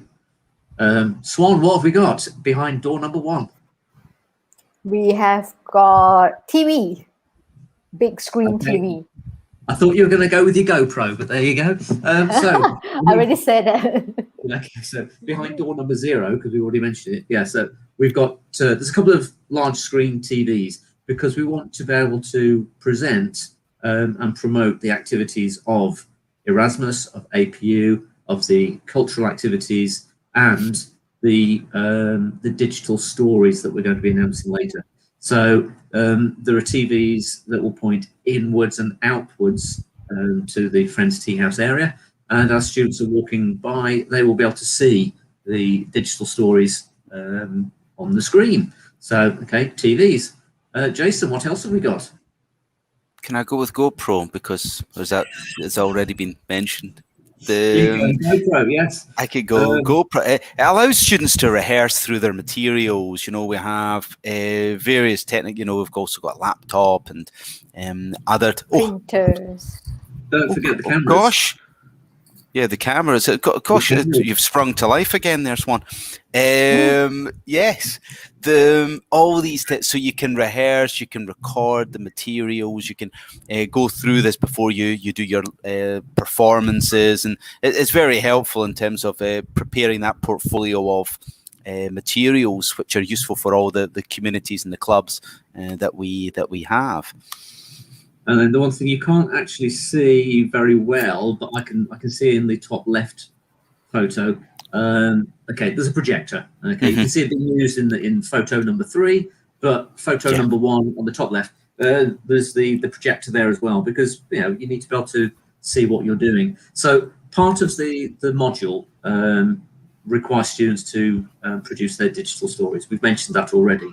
So the laptops, the GoPros, the cameras, and the facilities are there or will be there when we get back on campus for students to go in and edit their digital stories, see what they look like, re-edit, borrow the cameras, borrow the GoPro, take it out when we can get outside, and do the filming that you want to do. And I know quite a few students this time have been saying they've not been able to go out because they had some very big ideas on how they wanted to produce. It's not put together a video, they want to produce the videos.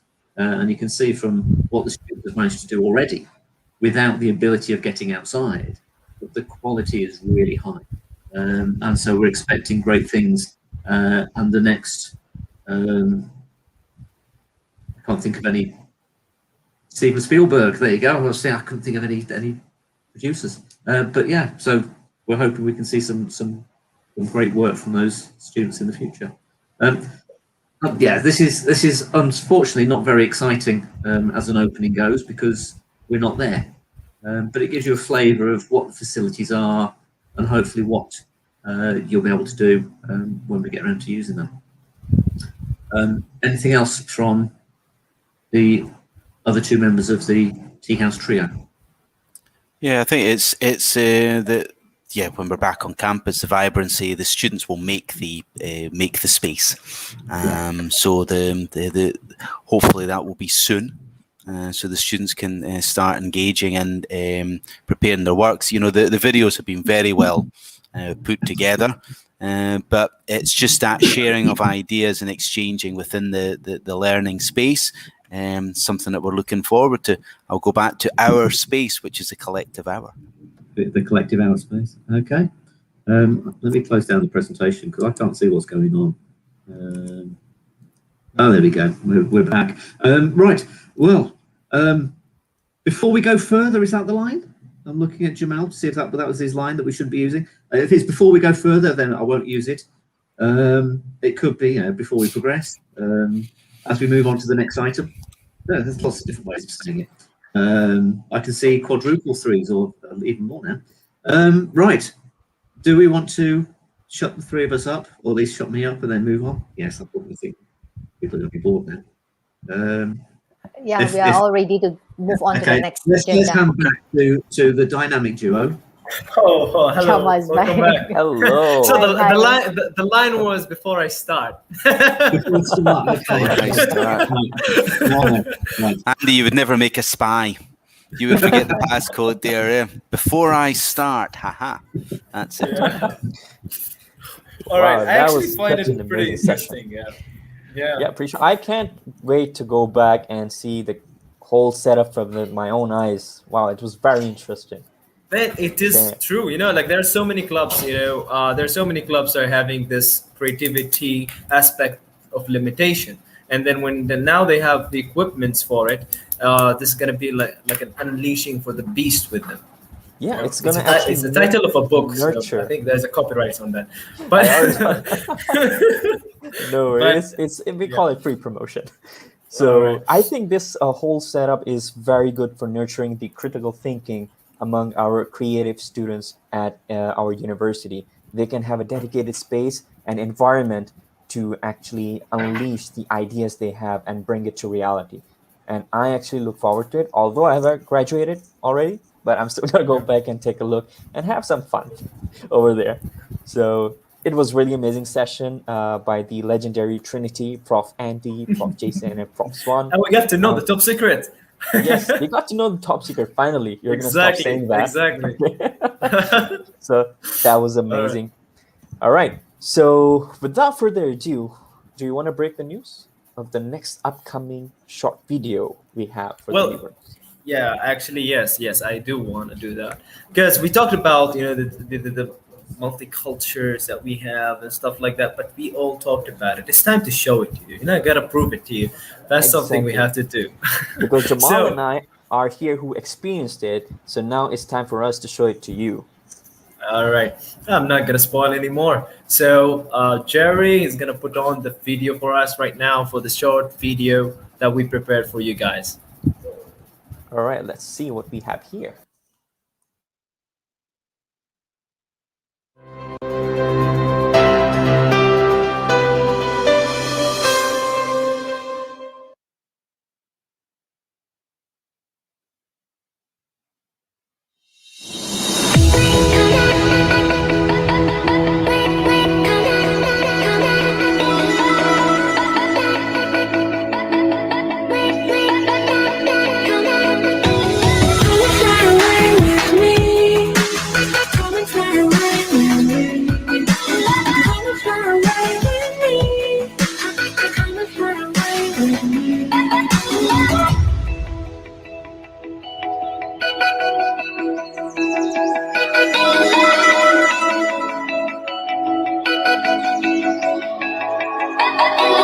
Don't you be afraid, everything will change. You and I, jumping at the edge. They say dreamers never die. So come and fly, come and fly, come and fly away with me.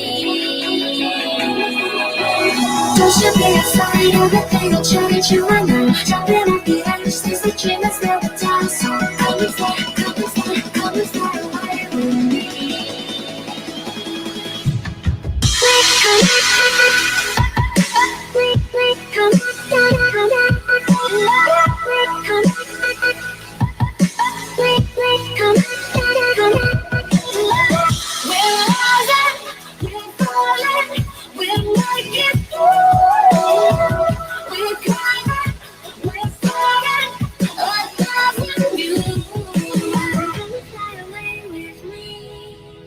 Come and fly away with me.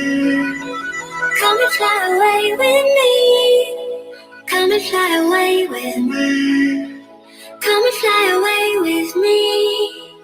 Come and fly away with me. Come and fly away with me. Come and fly away with me.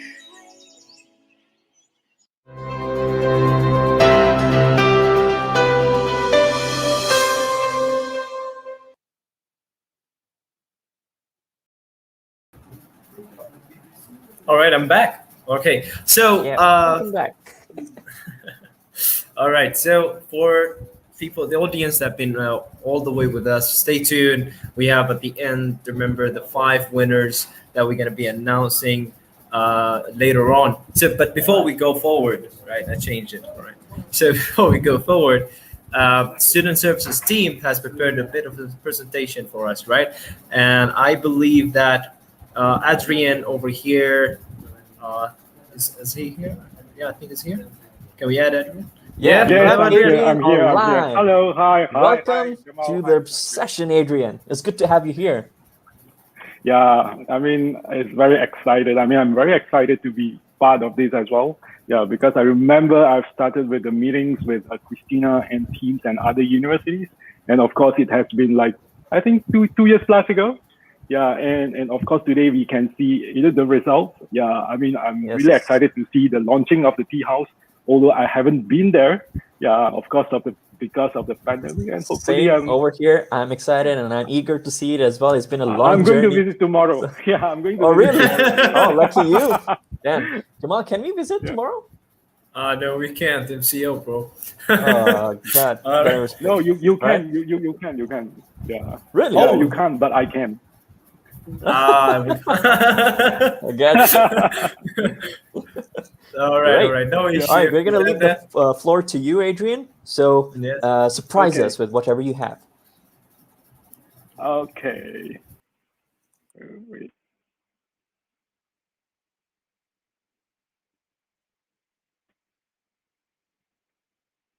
Hold on, I'm going to.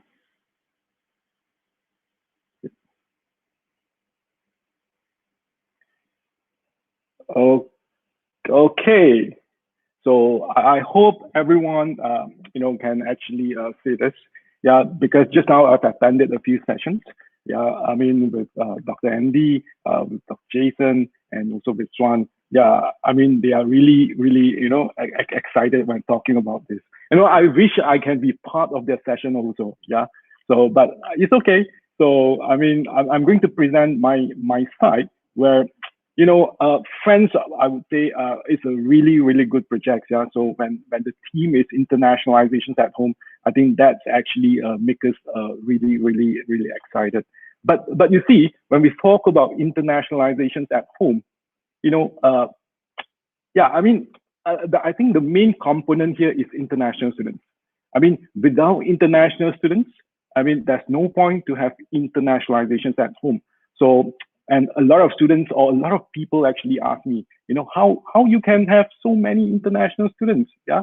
So, I mean, we are not talking about, just a tea house. When I heard about the tea house, I'm thinking with our international students and in terms of the quantity, I think we need a tea valley. Yeah, I mean, a tea house cannot fit, all the students. Yeah, so that's why probably today I'm going to share with you how we actually probably get a lot of international students that come here so that we can have really a good platform to actually make this internationalizations at home as a probably a key selling point or a key recruitment point in terms of attract even more international students. Yeah.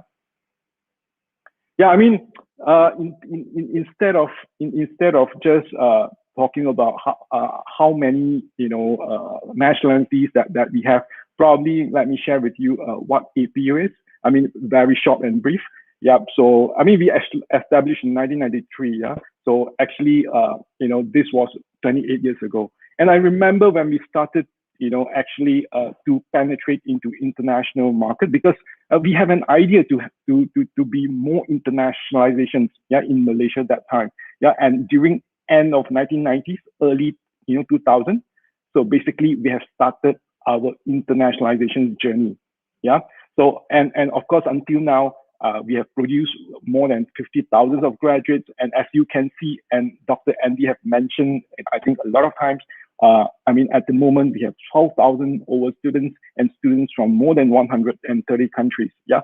And in terms of percentage by demographic, I think probably 50% of our students are international students, which are really amazing. Yeah. Students who graduated from APU, probably I can't guarantee that they will know friends from 130 countries, but at least any students that graduate, they will know at least 20. Yeah. I think it was already very good. Yep. So we also have overseas campuses in Sri Lanka and India. And of course, in Malaysia, these are the area that we are really focusing. And because program is also very important, yeah, because you see, what actually makes international students to come to Malaysia or to APU, because we are not USA, we are not UK, we are not Australia, yeah, we are not Canada. So I mean, you really need to have probably a solid reason why students have to choose Malaysia and APU. So that's why this is has been done over the years. I would say, yeah. I mean, in terms of the to achieve that, yeah. I mean, we have to have a lot of quality programs, facilities. In terms of the support, we have to create the environment and also to give the international experience to our students. So that's actually every element that counts, that so that we can attract a lot of international students. I mean, why study in APU? I think I do not need to focus a lot, because here, I mean, very simple. So 100% employability and multicultural learning experience. I think these are the two things that I think very important for these sessions, especially when we are talking about internationalizations at home. Yeah, I mean, in terms of the QS Asia ranking, so we are rated #1 in Asia for international students. So means that no university in Asia is more internationalized, than APU. Yeah, in 2021. All right. So not just that, in 2017. So this is done by the student barometer from iGraduates. We are also rated #1 at that time. So in terms of for multicultural learning experience. Yeah, so that's why you can see this is achievement we are very proud of, and we will continue to deliver or to attract or to support all international students that we have here with APU. And of course, apart from that, programs also very important. Yeah, so if you do not have a good programs, I mean, international students won't come. Yeah, if you have a very ordinary programs, so you can't attract international students. Yeah, so that's why you can see our programs are very technology and the IR oriented, or we call it Industry Revolutions 4.0 oriented. And this has started many years ago. Yeah, so I do not want to go through all the programs. Yeah, but apart from that, one of the key strategies that we always, no matter in what decisions that we are making in terms of programs development, so in terms of support, in terms of activities, so internationalization is always our consideration. So I would say, so when everyone thinks the same in APU, yeah, when doing things think this aspect in APU, definitely this can create a great ecosystem, no matter whether it's to attract or to support all the international students in APU. All right. So in terms of the vision and missions, so you can see that even we have to the benchmark internationally, in terms of the programs that we actually offered, so that the program is accredited or is recognized worldwide. All right. So yeah, and also if you can see in terms of our mission, so internationalization is always one of the key elements in our mission. Okay. So apart from that, because of we have a large pool of students from overseas, I mean international students, sometimes they might have a questions, I mean, as Malaysia degree or APU degree can be recognized worldwide, right? So I mean, in order to answer that, of course it's a yes. But here in APU, we also partner with De Montfort University Leicester. So I mean, it is an honor for APU to have to partner with DMU. So whereby students can opt for a dual degree or dual awards. Yeah. So that, when we are having international students, parents or students or sponsors, they are, I would say, will have more trust, will have more in terms of, belief, that, APU, and although it is from Malaysia, it carries and deliver the same standards of education like in UK, especially with the Montfort universities. All right. So, and of course, in the program itself, we do have some short programs that attract students from all over the world. Yeah, this could be a discovery semester or even the short-term programs. Yeah, even the exchange one-to-one program. And if not mistaken, we have a lot of short-term programs or discovery semester programs with students from France, from Germany, students from Netherlands, as well as from Japan and from China, from Vietnam. So yeah, and many more. Yep. So another thing that I would say the key ingredient or the recipe, yeah, in terms of why we are so internationalized, because we also have a really good campus facilities. Because without that, students probably they don't really want to come. Yeah. So and you can see even when we have set up our center point, this is the center or the heart of the universities. So you can see it's just not just a tea house.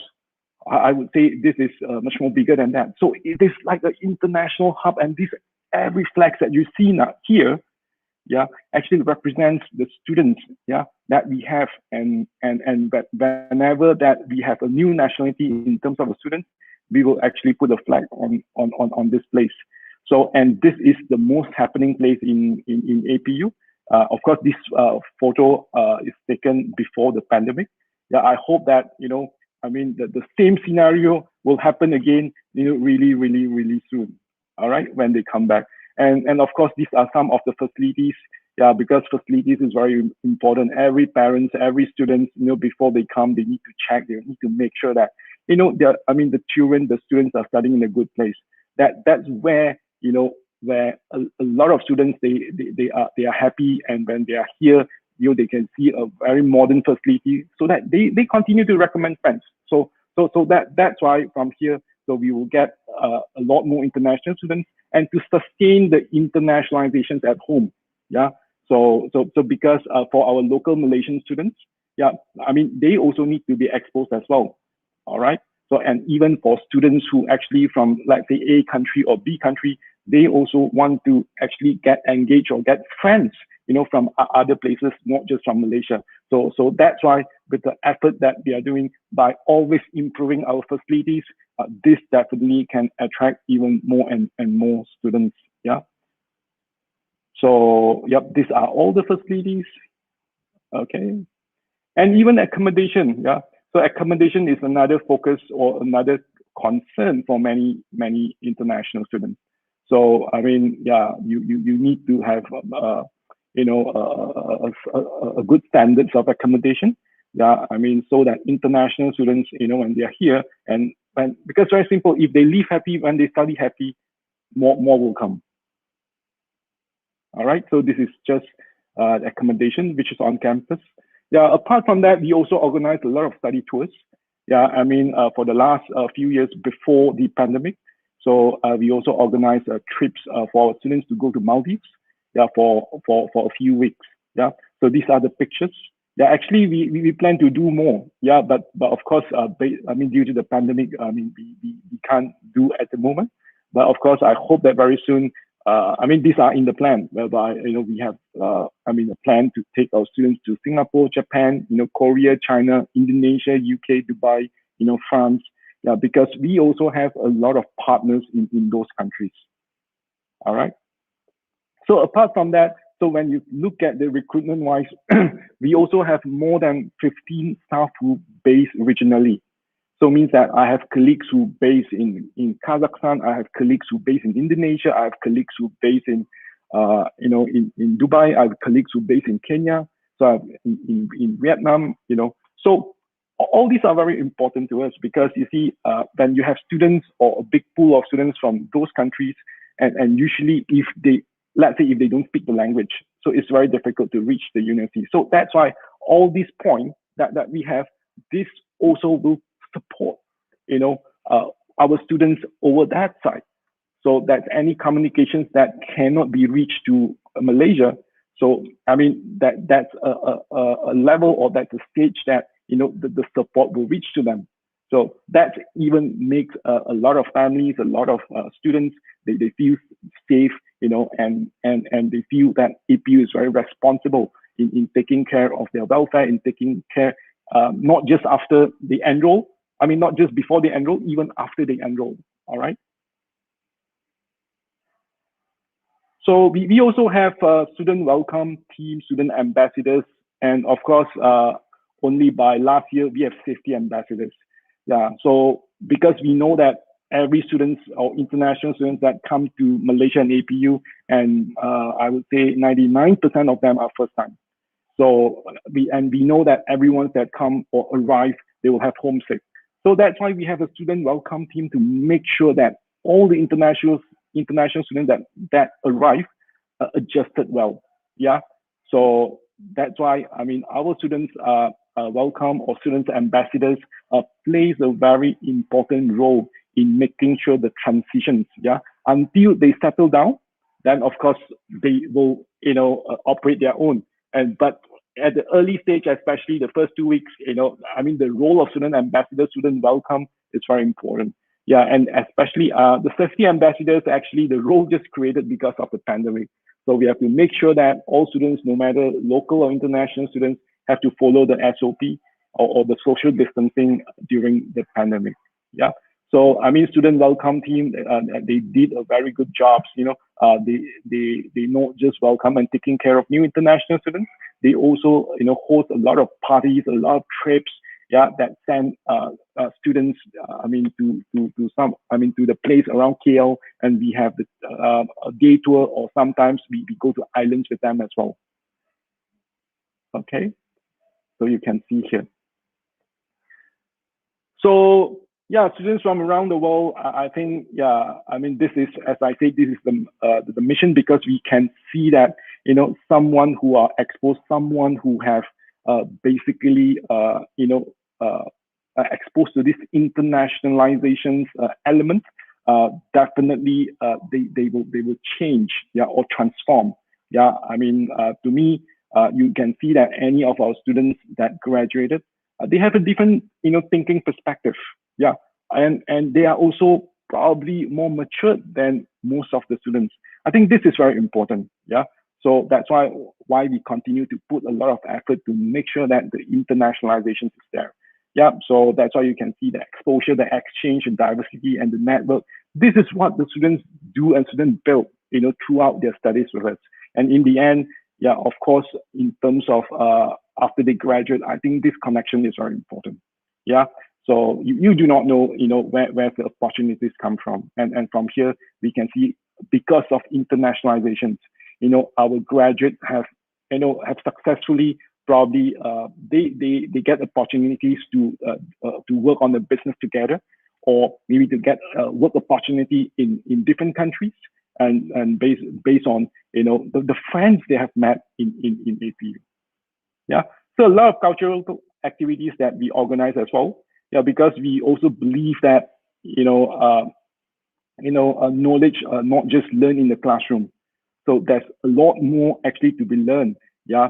So in terms of the internationalization, or in terms of the outside the classroom, in the aspect of cultural activities.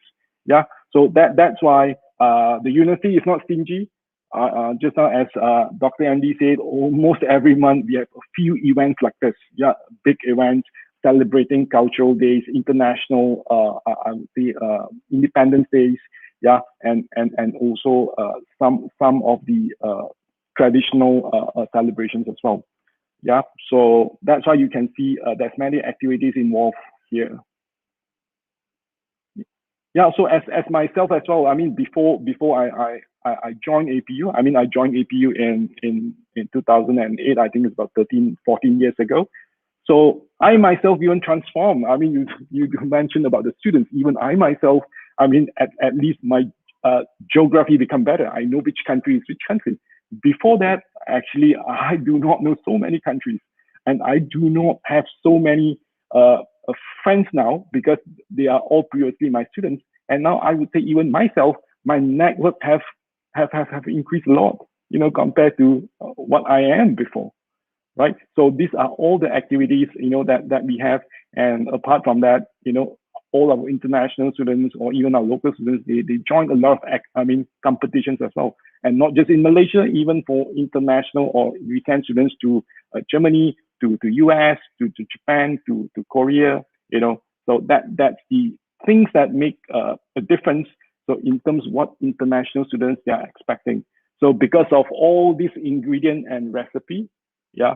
So I think that's why international students keep coming to us, yeah. And of course, thank you for all the leaderships, yeah, and all the people who are involved in making sure that the element of internationalizations at home continue to sustain in APU. Yeah, that's all my presentations. Yeah, I hope I didn't take a lot of time. Thank you very much, Adrian. So, yeah. Oh, you are here. I'm here, yes. And so is our next couple of guests. Sorry, I've jumped in because I'm mindful of their availability. I'm just going to, so I just want to say thank you. All the work that the student services team do really helps to bring the students in and allows us to have that big cross section of students, which does help to that multicultural aspect that we keep continuing to try and expand and improve on. So it's down to the work of the student services team that we're able to do this. So thank you from the academic side. Welcome. And I'll pass you back to Jamal before we move to our UK visitors. Hello. Can you hear me? Yes. Yep. Well, we're back. All right. So for what such a wonderful sharing session or presentation by Adrian, right? Showed us the culture and the whole experience, right? The most important is the experience that you go through as a journey in APU. And then most importantly right now is we're going to invite our guests that they'll be sharing their session in this the next session coming. So I'm going to pass on to Nabil to start with the first guest, and then I'm going to give an addition to the other person that will be. Basically, I didn't have to steal it from you this time. That's really good. Oh, no. Nice. We're doing it rightfully this time. Now we have speakers from UK. That's awesome. So now, without further ado, let me give the introduction first, and then I'm going to pass it to Jamal, and then we're going to have the honor to connect with the speakers. So the first one we have is Dr. Simon Oldroyd. He's the Pro Vice Chancellor and Dean of Faculty of Health and Life Sciences at De Montfort University. So Dr. Simon has been Pro Vice Chancellor and Dean for the Faculty of Health and Life Sciences since February 2015, and he was interim Deputy Vice Chancellor between April 2019 and January 2021. Dr. Simon has graduated with Bachelor's of Science in Anatomy and Cell Biology from the University of Sheffield in 1991.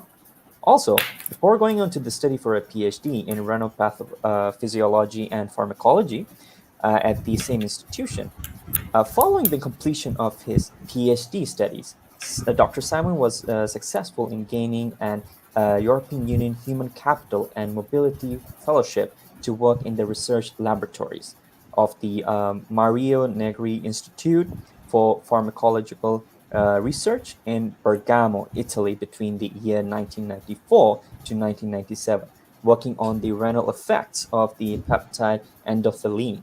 That's pretty amazing. Wow. It's so much, like very sophisticated studies. I can't imagine all the journey that has been through. And actually, following the postdoctoral research post at the Sheffield Kidney Institute, Dr. Simon joined DMU, De Montfort University, as a lecturer in the School of Pharmacy in year 2000, and that's pretty good.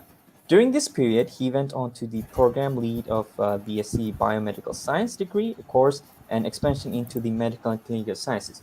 So there's a lot more. I'm going to save it for him. So without further ado, I'm going to pass it to Jamal to introduce the other speaker they're going to be joining us. All right, so we're left with one more person, right? Which is Mrs. Elizabeth Hathaway. Sorry, is an international education professional with nearly 30 years of extensive experience, right? I could go on and express all what do you call it, like the bio and what are the experiences that she had. Amazingly, a lot of experiences, and as well as pretty sorry, as well as that. The main issue is that we don't have much time, so I got to introduce them first to you so that they give us a sharing session, right? So I'm going to leave the rest to Mrs. Elizabeth and Dr. Simon. Hello. Oldroy. Welcome to both of you to our session of the launch of the Tea House. Thanks, Nabil, and thanks, Jamal, for such a wonderful introduction. Nice to see you. All ours. Hello. Hello. Right. Swan, I don't see your camera on, but as soon as I see your camera go on, I'm going to get you to join as well. This session is just oh, you're there. Let me add you. Sorry. Oh, I removed you. Put you back in. Sorry. Okay. I just don't let some of the computing background start tinkering around, because it can make things go horribly wrong. Anyway, this session we want to have a bit of a discussion about diversity and inclusion and how it all impacts in sort of internationalization and how that can help with future careers. Because again, a number of people already today have said that about 55% of our population is from international students, 130 different countries and territories, and it is a great achievement that we do get this large, diverse group of students. But diversity and inclusion, I think, have become quite common topics of conversation recently, and we've realised that there is some confusion about what they are and what the differences are. I thought before we start, I'd try and explain what those differences are, and then we can have a discussion about what DMU are doing in those different areas as well. So diversity is about a mix, and I remember I read somewhere quite a while ago, diversity is a quantifiable thing. How many males and females? How many people with disability? How many from ethnic minorities? So, you can have a diverse group of people, and all you need to do is, if you're a company, all you need to do is employ them and say, I've hit my diversity figure. There you go. So it's just the number of people that you can bring in to get those targets hit. So that's not really difficult. It's the inclusivity part which is the more difficult part, because that's where we're talking about the feelings and the quality of the experience that those people have, whether they feel like they belong. Can they be their true self within the organization and then not feel that they stand out?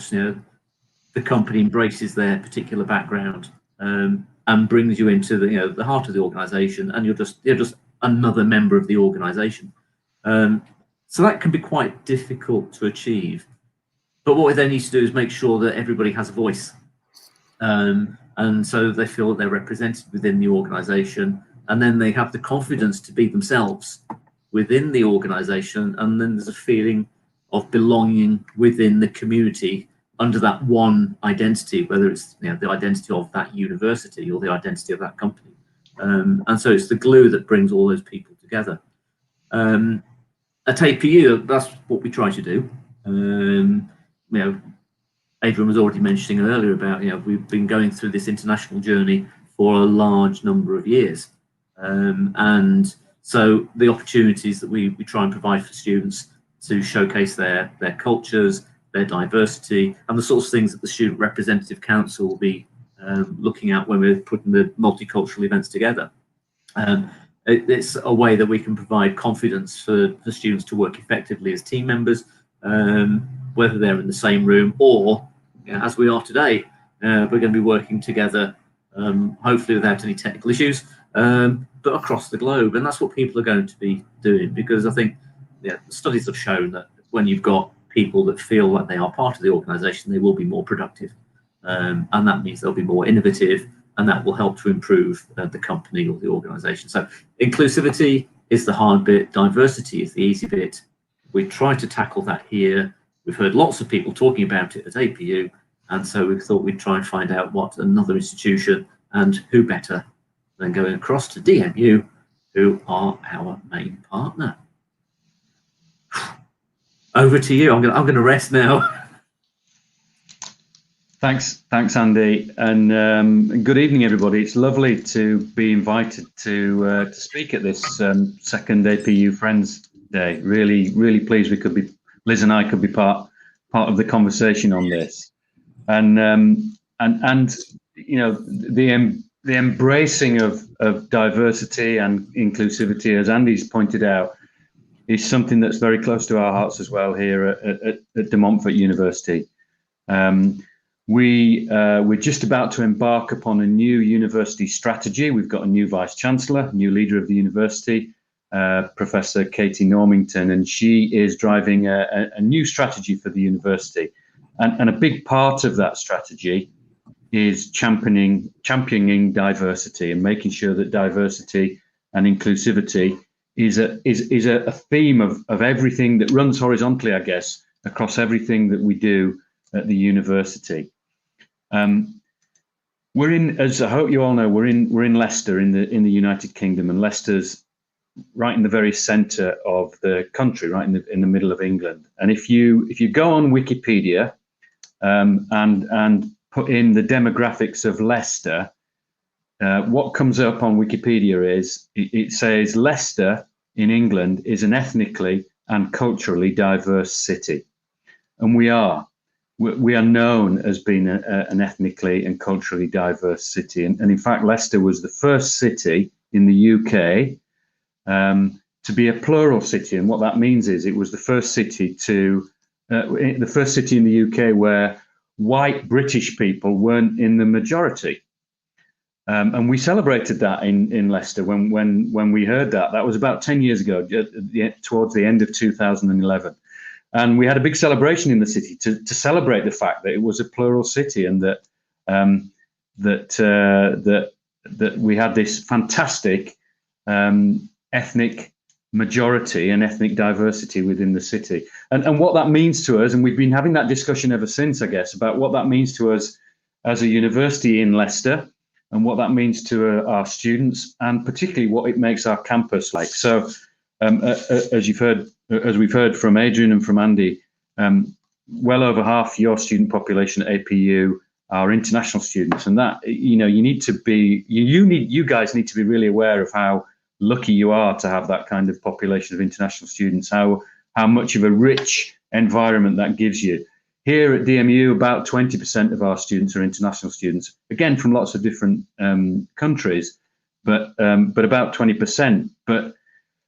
But we have a very, very diverse home population, and that gives our campus something special, I think, both culturally and beyond that. I'm a really firm believer that when you go to university as a student, you will learn stuff, won't you? You'll learn things. You're educated, so you learn things, which is fantastic, and it's what we want to see you doing, learning things. But going to university also has a civilizing effect. I really believe that. It certainly had a civilizing effect on me. It civilizes you as a person, and meeting people from different communities, from different nationalities, different countries, has a huge effect on how we learn, how we take knowledge on board, and also how we see ourselves as well. As Andy said, there's lots of evidence to say that bringing diversity to businesses means that businesses improve. And exactly the same is the case. It's exactly the same for education. Bringing diversity and inclusivity to education sees an improvement in how that education is delivered, and certainly an improvement in the outcomes for our graduates. I'm going to pass over to Liz now, because I don't want to hog the whole conversation. I'll pass over to Liz. But certainly, I think a piece on what partnerships such as ours bring to that whole piece around diversity and inclusivity is a really important bit of the conversation, I guess. I'll pass over to Liz.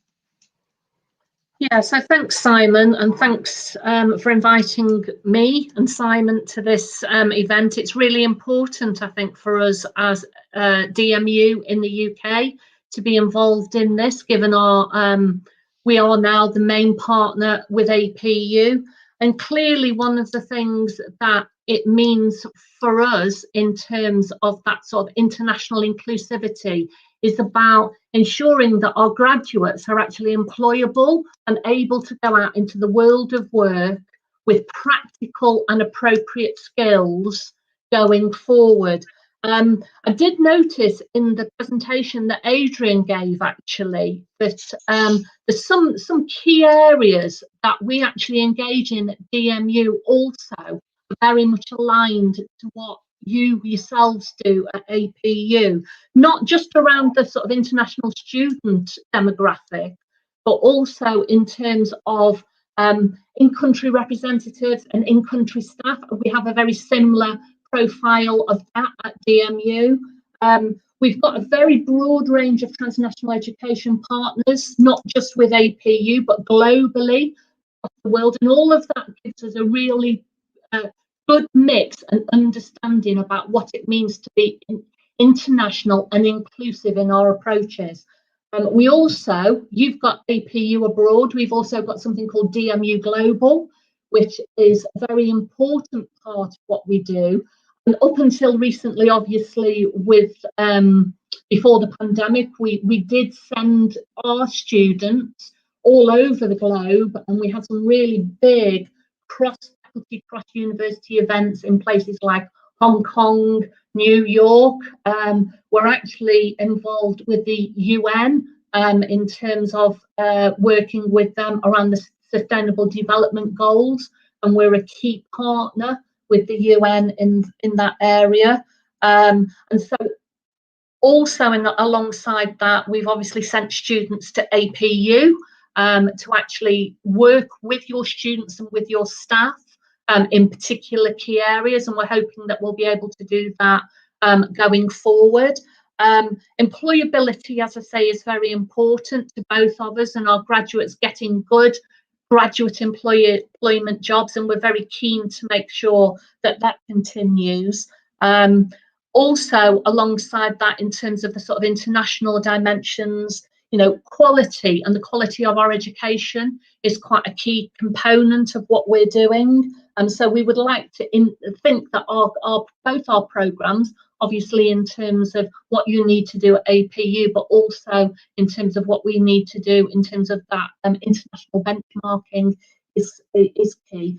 And the other thing that I noticed from the discussion that Adrian was involved in was the student barometer that's run by iGraduate, that actually, again, you have probably engaged in slightly longer than we have, but this last year we engaged in that for the first time, and some of the results actually from that in terms of inclusivity and diversity actually very much align to that which APU have in terms of student support, the infrastructure around student support. Another area that I just wanted to briefly touch on is something that at DMU we do, which is called Universal Design for Learning, which is about supporting students irrespective of their background, the way that they learn, to learn and study at their own pace. And one of the things that we're trying to work with APU around that is to share best practice about how students can learn and study irrespective of where they come from and their sort of ethnic and social backgrounds. And I guess that's a lot to say in a very short period of time, but I think those are some of the key headline areas that we're working on with APU in sort of in the terms of international education. So I don't know if there's anything else Simon wanted to add, or whether Andy wanted to jump in here. Well, I was going to actually look to my left, Swan. Now, if you look to your left, and you should look straight at me, and people think I'm actually talking to you now. Yeah. No, it's supposed to be the right. Yeah. Yeah. Never mind. Anyway, so Swan, was there anything you want to add? Actually, when I was listening to all of you talking, then I was thinking to myself, I said, us the Malaysian are very lucky because we already grew up in a very diverse environment because of the different races. The celebration of different festivities among all the different races again, food-wise, I think we are all very familiar with, see, this is definitely missing the food here. So the varieties of foods that we get, yeah, so maybe not everything is the inclusivity we could do better. Now I have to be careful what I say. But yeah, the diverse background, the culture, I think us Malaysian are already very used to that. And of course, APU embraced that very well. I think in average Malaysian, we speak quite a lot of languages. I speak Mandarin, I speak Cantonese, I speak Malay, I speak English.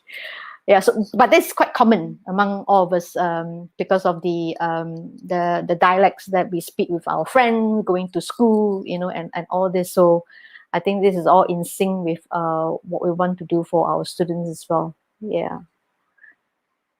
Yeah. And of course now knowing Andy and all, so yeah, so we share a lot of well, Andy is what half of Malaysian. Yeah, earlier I was half English, half Scottish. Now, and I'm half Malaysian. So yeah, we are the tea house trio. I'm all in one. But I was going to say yes. When it comes to food, I was looking up to Liz at that point because she doesn't like fish. That's my fault. But that's another story. That'll be in Friends Day Part 3. Tune in this time next year and you'll find out more. But yeah, we did say that we might get questions from the audience. I haven't seen any questions coming in. So we'll just sort of see if any questions do come in. If people have questions about internationalization and how it impacts on employability, please post some questions. If not, don't worry, you don't have to, because I know that we've also got our winning students who have been sitting patiently waiting to know if they've won and the marvelous prize they've won. But we can wait a little while for them. Yeah, when it comes to employability, the one thing we say is we want students to be able to work effectively, no matter what their background is. I don't know whether, but there's so many things today. I know in one session I mentioned 100% employability. I can't remember whether I've done it in this session. If I haven't, then I'm getting no. Thank you, Jamal. Thank you. I could see the shake. We are reviewed by the ministry on a yearly basis, and there's a tracer study to identify the employability of graduates. And now 2 years in a row. Last year we were the only institution to score 100%.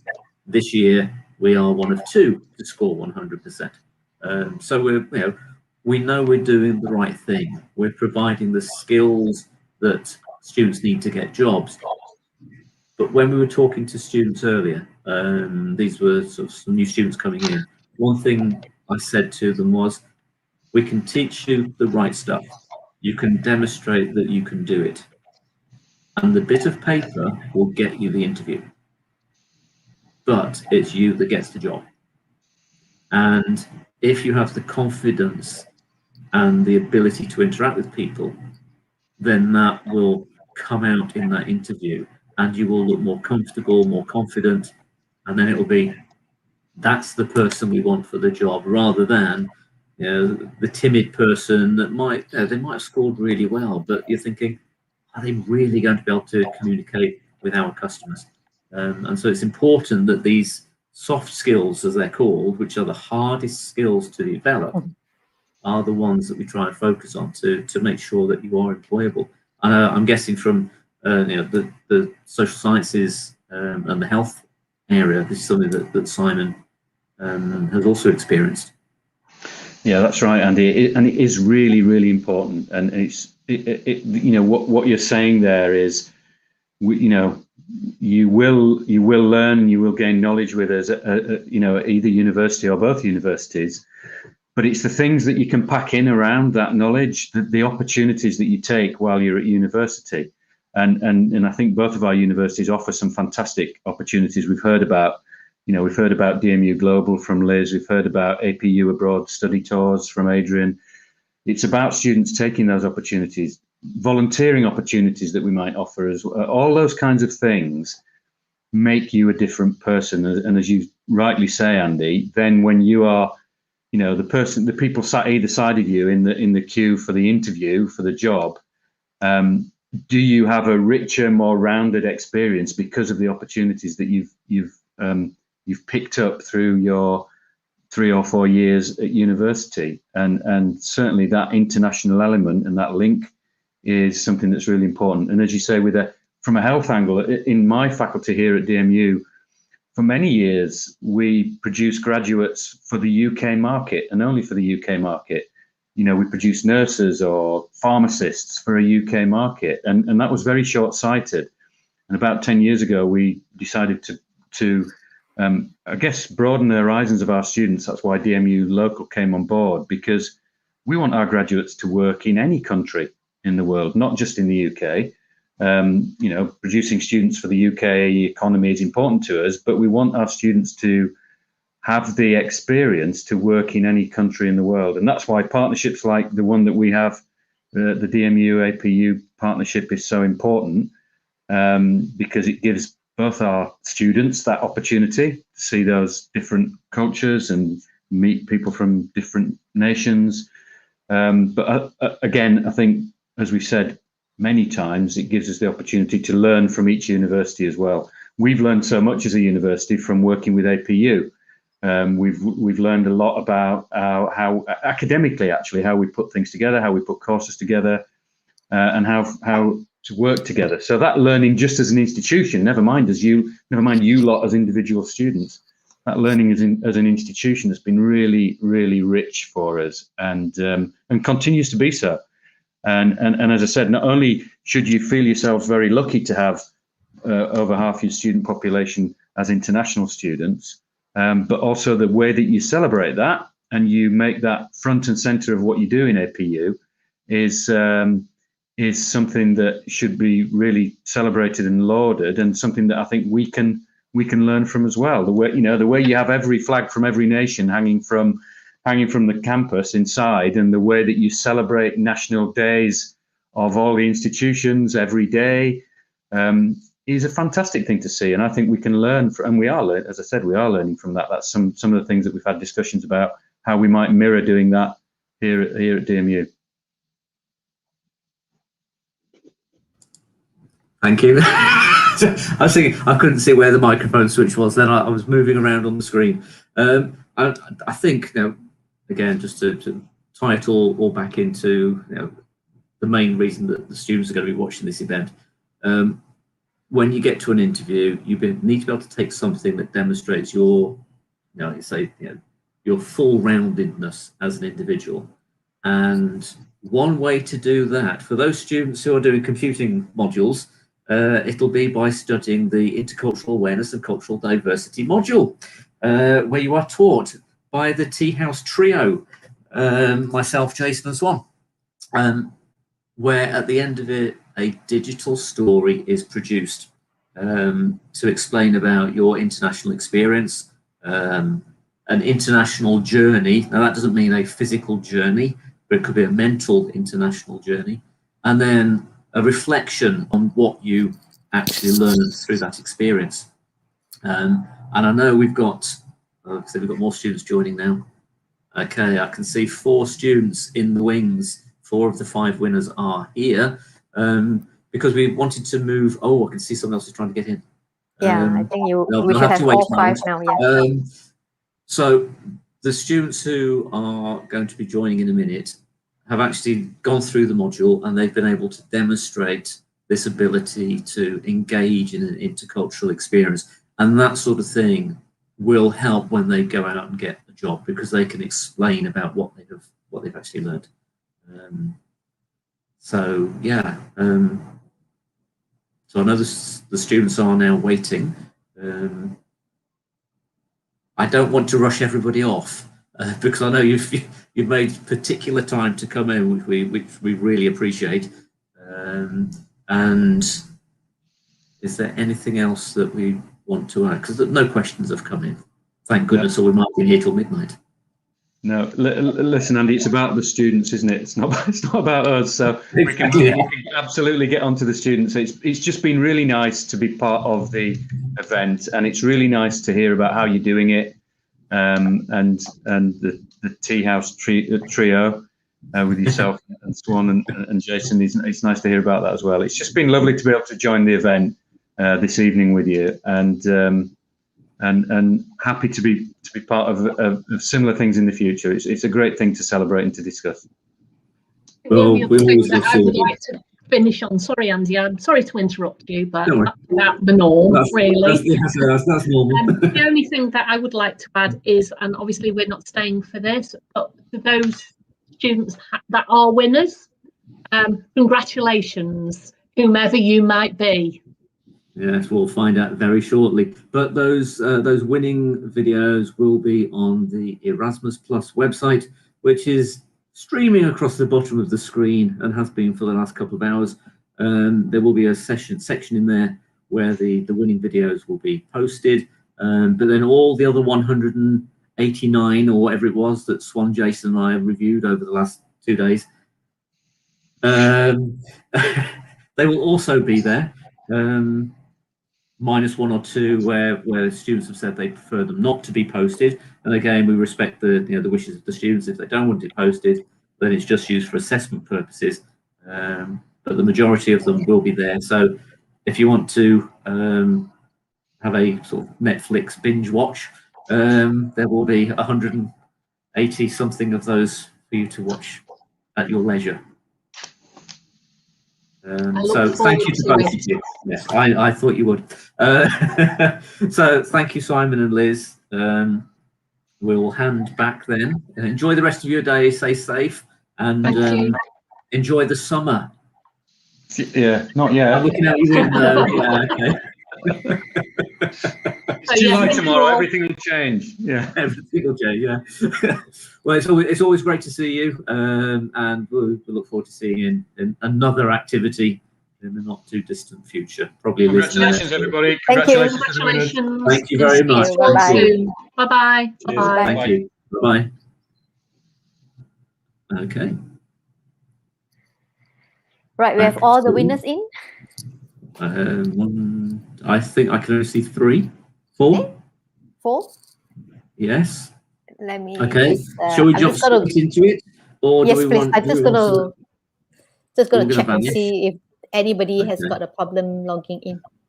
Okay. Well, let me just go to. I don't want to usurp our MCs from their job. So if you want to pop in and introduce the next session, you can do.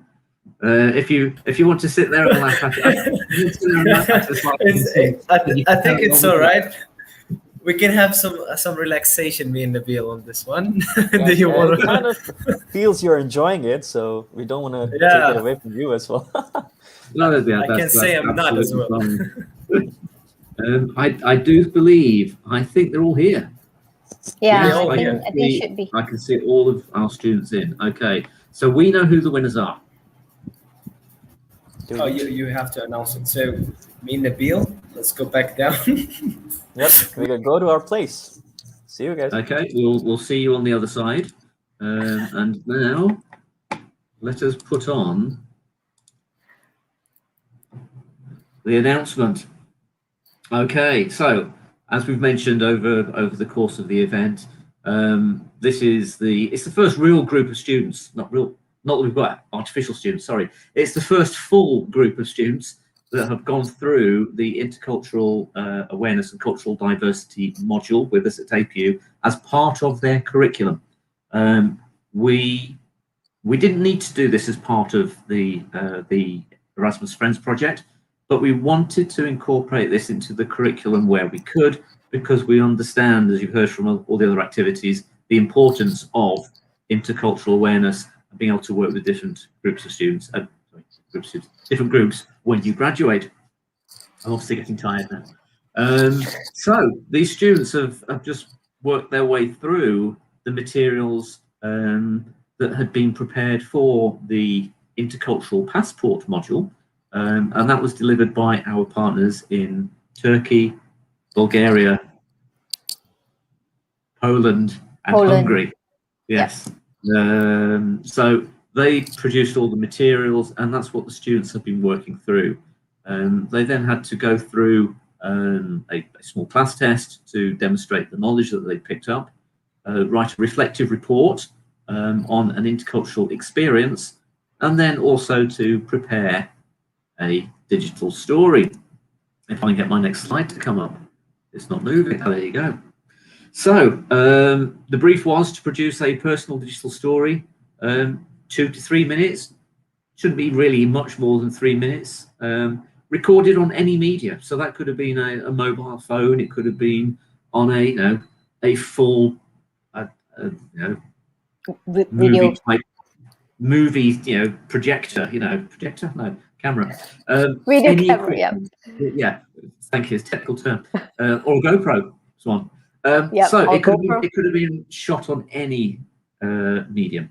It could include video. It could include visuals that the students had put together themselves. It could be visuals that are taken from visual sites where there are royalty-free visuals that could be used. So 2 minutes, any medium. Okay, but to reflect, but not limited to, an intercultural or international or global experience, maybe some cross-cultural experience, or some people talked about, some cross-cultural incidents that they've had to cope with, or an intercultural journey and how people have developed over the experience. Because what we wanted them to then do was to highlight what the cross-cultural experience was, and how the cross-cultural communications was important, looking at cultural diversity and reflecting on what they'd actually learned. So as we say, it's around about 190, we have whittled that down to the top 5. Unfortunately, those of you who've been watching for a while will notice that Jason isn't here. Jason's had to leave to sort something out. So he would have been here. He sends his apologies. But all you need to do is blink, open your eyes, and you'll just pretend you're seeing him rather than me. So we're actually both here. We're just in the same body. Okay, so should we all go home now, or should we move on? Move on. Move on. Okay, because we've got 5 people waiting in the wings. Now, here we go. I haven't got a drum roll, unfortunately. I should have actually incorporated a drum roll into this slide, but I didn't. So drum roll. That will do. We're going to be announcing the winners in no particular order, except there is, because it's alphabetical. If we'd done it any other way, somebody might have said, "Oh, why did they come first?" So it's just alphabetical. So our first winner, will announce the winner, and then hopefully Jerry, who's sitting in the wings, will be ready to play their winning video. So the first winner is Chansey Mun. So hopefully now, as if by magic, we can get the video playing. Or not. There you hear go. it? Can you see it? Yes, I can. Okay, right, let us see the screen. Hi guys, I'm a Malaysian Chinese and I once had a chance to study in China, a country where Alipay and WeChat is everywhere. Everything was literally shiny when I came here for the first time, like the e-wallet, Alipay that only appears in the legend. Whoa, massive subways, electric vehicles, cultural heritage, and beautiful sceneries are everywhere. Now, I can buy things from Taobao wherever and whenever I want. To me, it's like a glance of our future world. Even canteen food looks so tasty and delicious. And I met a few new friends from different backgrounds. We had some really fun moments together. Like when the time my friend stabs the chopsticks to his rice and made me and my Japanese friend scream. Like they laughed looking at me repeating I want snow every day. Or the time when my friend's mom called over to remind him to eat more potatoes. But it soon wore off, and I started feeling bad about this. Like, why do the cars come from the left instead from the right? It's so confusing. Why do roadside snack stores don't even accept cash? Now I can't go anywhere or buy anything when my phone's battery is dead. Why is it so cold today? And why does the food here taste so salty and oily? More and more problems and misery seems to be coming. Until one day it is unbearable and I told my friends, why can't China be like Malaysia?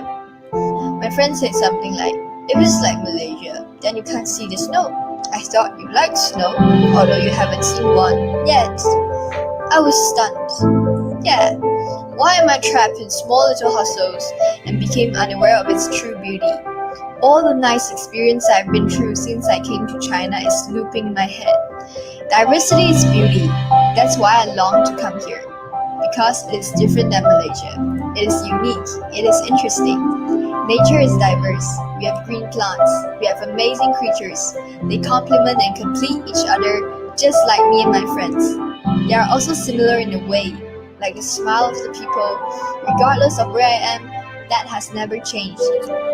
Although me and my friends come from different backgrounds, we are still similar in a way, and that is what bonded us together. After that day, I started trying to adapt to the lifestyle here. I started to get the hang of the traffic situation in China, bringing another power bank wherever I go, wearing warmer winter clothes, and I started to think that salty and oily food are also not that bad. At the end, it didn't snow, but now it doesn't matter anymore. I enjoy every moment of my life.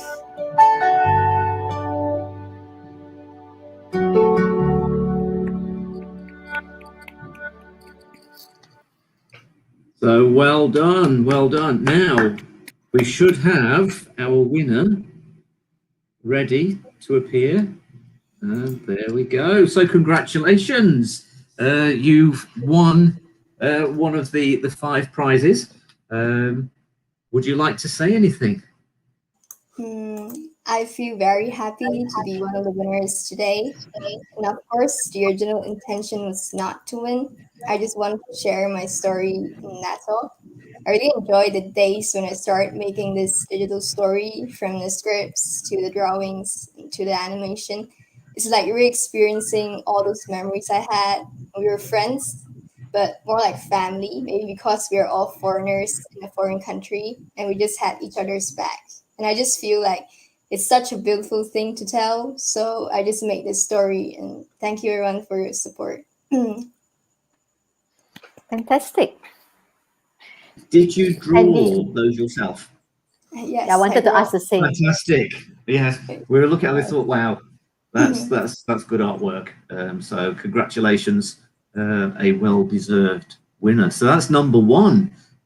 Stay on the line, winner, because we'll get a photo of everybody on the screen a little bit later.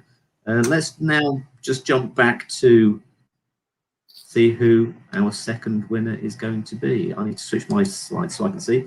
And winner number 2 is Ku Ji Lin. So we should be able to show the video. Oh, lots of things are jumping around. Here's the video.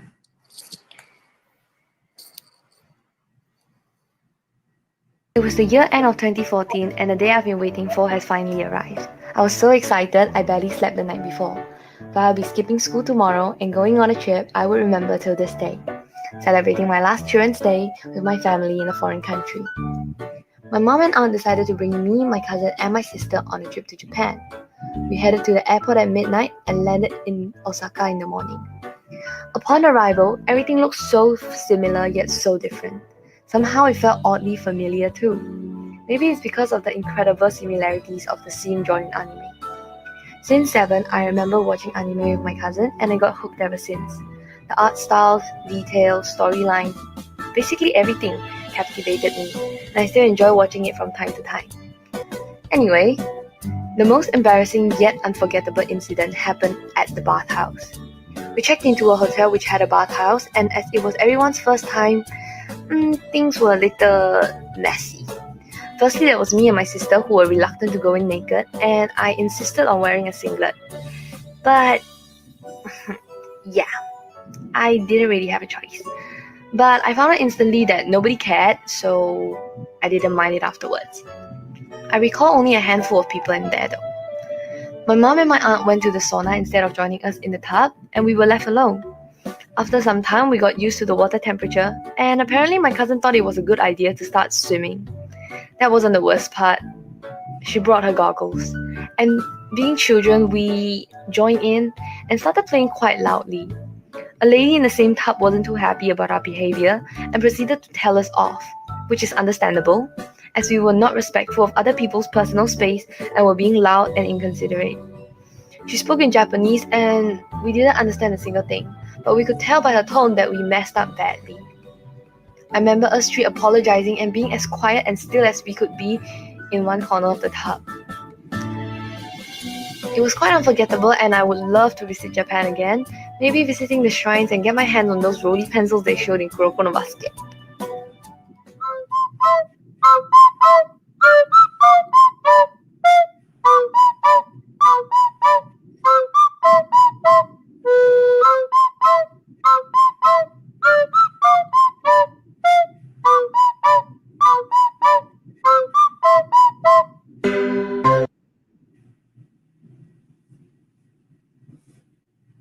Okay, fantastic.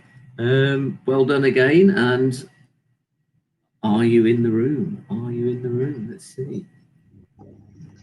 Yes, you are. Hello. Congratulations. Well done. Thank you. Very well done. Thank you. And is there anything you want to say to the World Wide Web who are watching you now? Good evening, everyone. My name is Kujalin. This is my first time attending anything like this, so this is incredibly surreal and exciting for me. Nonetheless, I want to thank the committees and APU for this assignment. The ICAD digital story assignment was quite fun to do compared to the regular assignments that we have. It's not the best due to my lack of practice, but joining it provided an escape for me from my assignments and for me to relax while getting tasks done. To be honest, I finished 3 assignments in like 10 days, and this one is one of them. At that moment, I felt extra accomplished, and to be honest, and now with this one, this is like beyond my expectations. The story was definitely unforgettable, and now looking back as an adult, but not an adult, but like almost an adult, we now know better to not do things like this. Also, I want to thank my best friend, Ashley Lau Jiayu, for her very useful inputs and suggestions during the making of this video. I'm very, very grateful and happy, and also a little flattered that my video got picked. So yeah, if I were to thank everyone, it would take quite some time. So thank you so much, and have a good day. Thank you. Congratulations again. Thank you. Another great video. Yeah. Okay. So again, just stay in the background, and we'll call you back for a group photo a little bit later. Okay, so now number 3. Let's see. Right, I need to get to the right screen. Sorry, I jumped across the screen. Our third winner, Ling Wei Jet. And we'll now get their video up and running.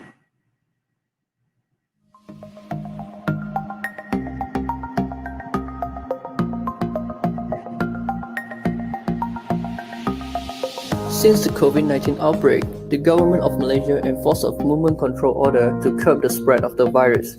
Everyone was affected by this new normal. The quarantine has cut off the connection between me and the outside world. It created a sense of hollowness in myself, as I expected more than staying in the house for the whole time. What's worse is that the quarantine showed no sign of stopping. I was missing out many precious opportunities to interact with people from other cultures. So I figured maybe I could get to know more people. I started playing online games. At first, I was playing the games with my friends only. As I dived deeper into the gaming community and the culture, I started to meet more people, including people from Philippines, Indonesia, Thailand, Japan, and even people from European server. We will casually chat and talk about various of things, like the good and bad things that happened to us recently. We play cooperatively as a team to accomplish our goals. In the process, I realized the power of the team far exceeds individual progress, and we should combine the strengths of different individuals in the team. With that, we are able to devise strategies that are impossible for an individual alone. It was so much fun to try hilarious tactics with them, and that's how memorable experiences are created. Speaking of memorable experiences, I felt the warmth from the social interaction within the gaming community, probably because when we interact using the gamer identity, it creates a sense that we are the same, a sense of belonging to the same community. We always try to improve our skills in game. The attitude of always improving ourselves is part of the gaming culture. Study shows gamers are more persistent with challenges because of the dopamine reward response of conquering a difficult stage and the awareness of incremental progress in game. We show our kindness by offering our help. Sometimes we also receive help from strangers even without asking. It reinforces the bonds between the gamers, and it makes me believe that this is how we should shape our healthy community.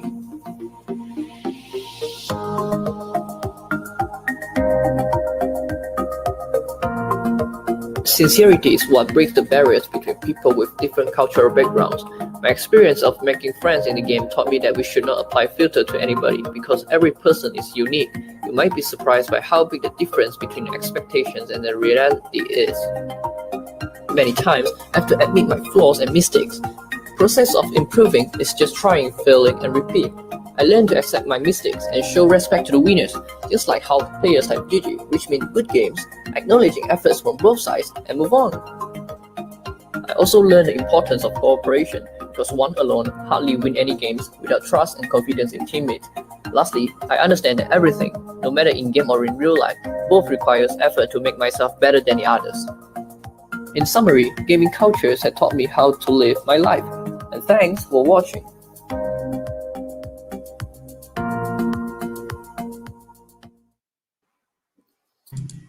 Another great video. This is more Swan's background. Yeah, I think Swan, this is yes. yeah, this is really creative, and I mean you can see through cultural aspects out from playing games, out from you're not just, your mom probably would say that you're just lock yourself in the room and just playing game all the time. It appeared to be like that, but you really learn so much just by playing games across with everybody all over the world. People from Philippines, and you have mentioned. I thought that was really clever on how you have actually put the whole video together. Very nice, Wei Jiet, yeah. Very nice. Yeah. Well done, well done. Yeah. Would you like to add anything? Yeah, he should say something, not me. First of all, thank you for everyone for giving me this chance to talk about my video. So I always think that gaming is a neutral thing. You don't define someone because he's bad. He's bad because he's gaming or what. I always want people to learn about the good side and the bad side of gaming. Like in the video I learned a lot about in the gaming culture, and I wish more people would know and acknowledge the benefits of gaming. Yeah, that's all. Thank you very much. Curious. Sorry, just curious. Are you a computer games development student? No, but computer science. Okay, all right, fine, still good. Yeah, okay. Thank The you. reason she asked, Swan actually helped set up the computer games programs here at APU many years ago. So that'll be why. That's why I passed over to her, because yeah, I'd say it's my soft stupid. spot. So I always like computer games. I don't play your kinds of game, but I always appreciate games. But it's really nice to hear how you relate to culture. So thank you. Anyway, Congratulations. Swan, you don't even watch YouTube from what you were telling the class last week. But anyway, so thank you. If you also stay waiting, we'll get a picture with everybody when we announce the next 2 winners. So we're 3 down and 2 to go. So our next winner is Mana Kumasaka. Sorry if I've pronounced your name completely badly, but let's see your winning video. Your winning video stories, digital stories, sorry. Hello everyone, my name is Mana. I'm from Japan. I've been living in Malaysia for almost 2 years now. This experience has had a great impact on my values. Japan is an island where most of the people speak only Japanese. Most of the Japanese celebrate the same events and watch the same TV. In elementary school, group activities take precedence over the individual, and the idea of collectivism is valued. This is just my opinion, but I feel that everyone has a similar way of thinking about life rather than a variety of ways of living. Many Japanese people feel embarrassed to be different from others. However, when I came to Malaysia, the first thing I felt was the diversity of races. In Japan, most people are, of course, Japanese, wear the same kind of clothes, and have the same kind of values. Malaysia, on the other hand, is a mixture of three main races with different cultures, languages, and appearances. For this reason, I think they have much more opportunities to experience other culture than the Japanese do, and they do not have a culture barriers. So, many Malaysians try to understand my English, even my English is not really good. For Malaysians, English is just one of the many languages, and it is just a tool to interact with many people. I think Malaysians focus on conveying what they want to say to others by using a lot of gestures and facial expressions. I once walked in a cafe in Malaysia. In there, my colleagues were only Malaysians who could not speak English, but they never hesitate to talk to me. They always talk to me in Malay with a smile. I couldn't understand what they were saying in Malay, but I could understand what they were trying to say. It's strange, but I think this is what they mean by languages being a tool. I learned that in order to live in diverse culture, it's important to convey what you want to say using gesture and facial expressions, and to be actively involved with others. People can connect with each other regardless of nationality, religion, culture, skin color, languages, or anything else. I have been too caught up in a Japanese way of thinking, or rather I only knew Japan. However, after coming to Malaysia, I met many different cultures and people, and I learned that Japan was too small. I'm really glad that I came to Malaysia. I would like to continue to come into contact with various cultures and people, observe many things, and shape myself without being limited by my culture.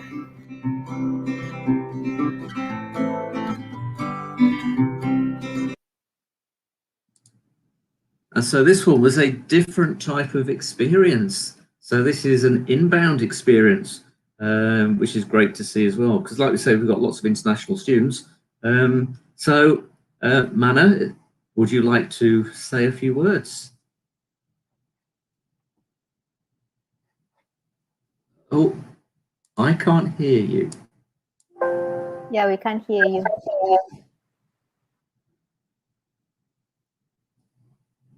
You can just use sign language. It's showing that your microphone is not muted. So Oh, can you hear me now? Yes, we've got you now. Okay. Yes. Thank you. Okay. Thank you for having me here.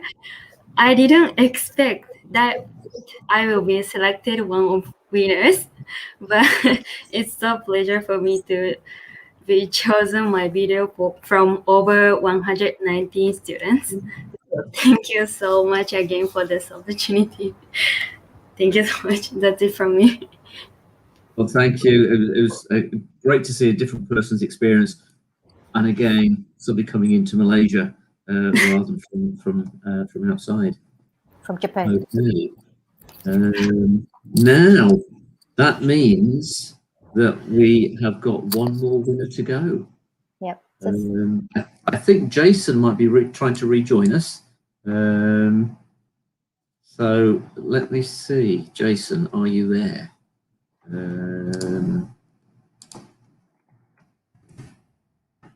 He should be joining us any second. Anyway, while we're waiting for him to join, let me give you the final winner, Ung Shuang Yin. So let's now have their video.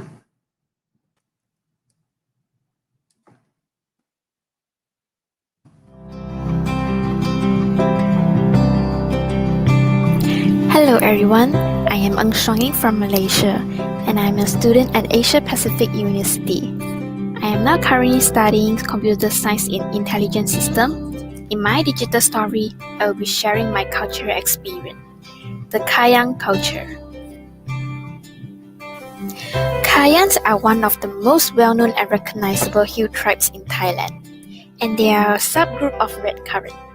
In 1980 and 1990, they escaped to Thailand due to war in Myanmar. One thing that attracted me is their neck ring. Kayang women are known for wearing golden ring around their neck for the entire life to lengthen it, and this is part of their cultural identity. In 2016, I went to Chiang Mai, Thailand for a trip, and this is where I first experienced a new culture. For me, I feel that this cultural experience has been an eye-opener, and I can still remember the feelings of happiness and enjoyment. I visited the Long Neck village, where I learned and experienced a new culture, Kayang culture, because my father speaks Thai fluently, and so I had the opportunity to meet and have a conversation with a Kayang woman about their culture. The Kayan woman, who's around 40 years old, say that in their culture, neck rings are a symbol of beauty, and most importantly, it is a sign of cultural identity. The longer a woman's neck is, the more beautiful and attractive she is. They first start to wear rings when they are around 5 years old, and gradually add more rings over the year. Even when they sleep, the Kaya women keeps their neck rings on. She also stated it was painful at first, but slowly she got used to it. When I heard about this, I was very excited, and the Kaya woman asked me if I wanted to try on the neck rings. I immediately said yes, as I wanted to truly experience the feelings of wearing the unique neck rings that had attracted me and filled me with a feeling of admiration and amazement. The neck ring were exactly like what I had imagined. They are heavy, yet unique and beautiful. In this cultural experience, I have learned the culture of the Kayan people, and I'm so grateful to have this opportunity to experience the Kayan culture with the Kayan woman. One interesting fact, because of the neck rings, the Kaya women's neck appear to be unusually long. However, it is actually an illusion caused by the weight of the neck rings pressing down on their shoulder over time, and their neck do not grow longer. Thank you for watching my digital story, and I hope you like it.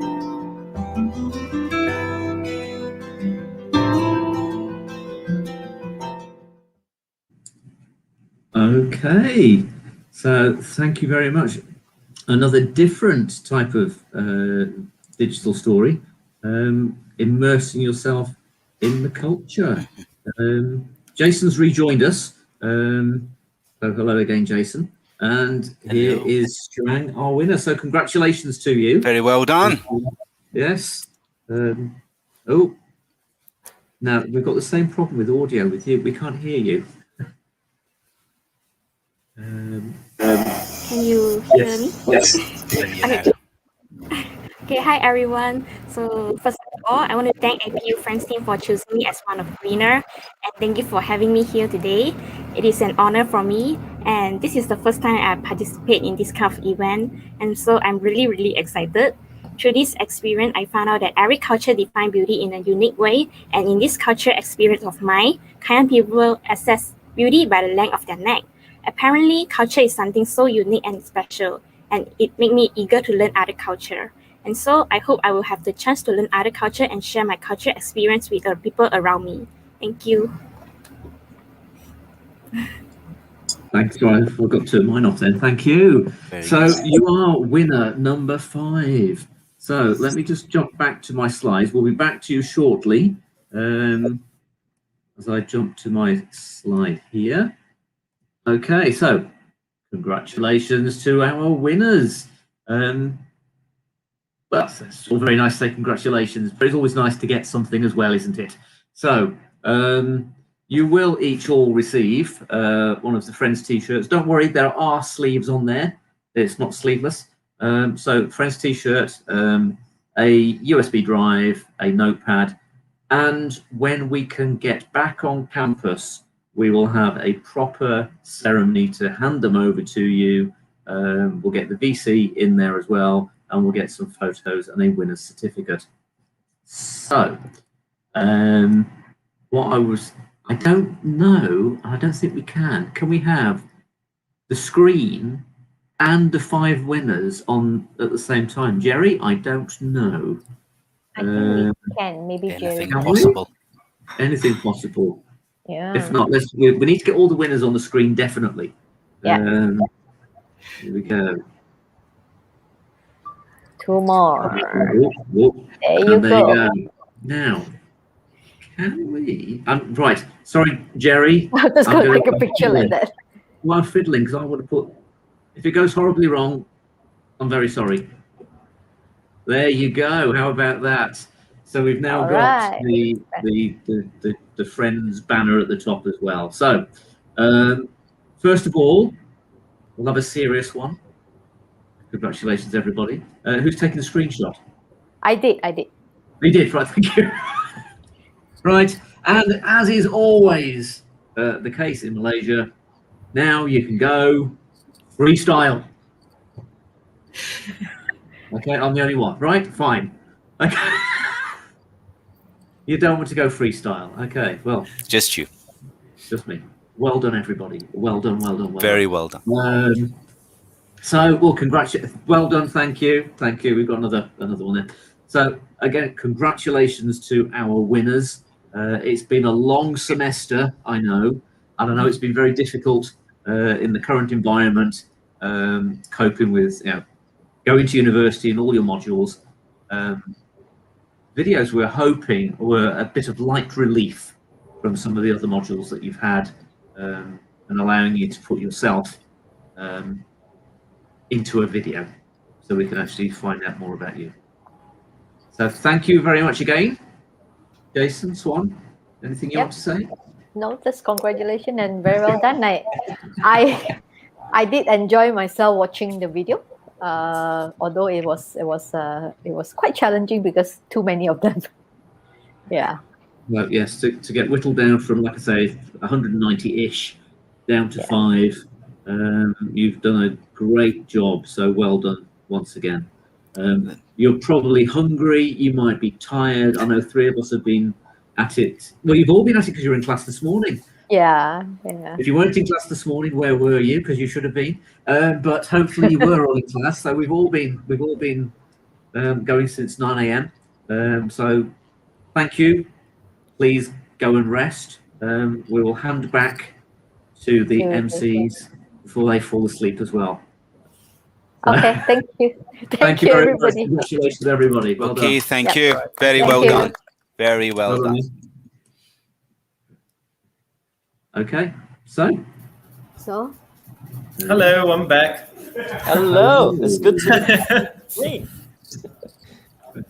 All Sorry right. to interfering the Trinity, but we gotta be here as well, We cannot let you all take the spotlight all the time. What is a famous group of 5? Apart from Beatles. Beatles, yeah. You can do that. APU Beatles. Avengers? Avengers, oh, that's all the time. Yep. I was going to say S Club 7, but I think that gave it away in the title. We can just say high five. High five. All right, let's go with that. Wow, those were some amazing videos and pretty creative and just like Prof. Andy said, pretty much light, something like visuals to watch and enjoy. Yeah. I was just like laying back on my seat and just watching it. So good, relaxing. it was amazing. Actually, the whole session of today had different emotions from the beginning until the end of it. There was excitement. There was cheering for the winners. There was a bit of empathy looking at these NGOs and what they've done, and that's raised our like emotions a little bit. So it was a bit here and there the whole session today, but we still left with last thing, right? Last one thing that that we have for today is the videos that we prepared. Not me personally, not Nabil personally, but is actually the student sharing from their own self. They prepare some videos, especially for this events. They want to share the multicultural and how does that multiculturalism impacted on them and their vision, on their as like let's just say the way they see the world, on especially in different regions, right? So let's start first with the Yemeni society, right? But Jamal, before we proceed further, we would like to congratulate the winners for tonight. I forgot. We never had a chance. So yeah. If you want That's to true. be a part of the high five group, you got to congratulate them as well. So congratulations from my side and from Jamal's side as well. Yeah, I don't know how. No, it's here like that. Yeah, let me just do it all the way. Prof. Andy looks like he's blocking Jamal. All right. Great. So, okay. So congratulations, of course. And I looked at the different expressions. It was amazing looking at their expressions down there when they're looking at their video. They're so proud, that they couldn't believe that they reached something like that. Which is actually something really nice. It's again gets back to the point that Prof. Andy was talking previously. Is you expose yourself with these things, it actually has some sort of development within your own kind of character. So now, do you allow me to go to the next session, or is it not? I have your permission. That's good. Okay.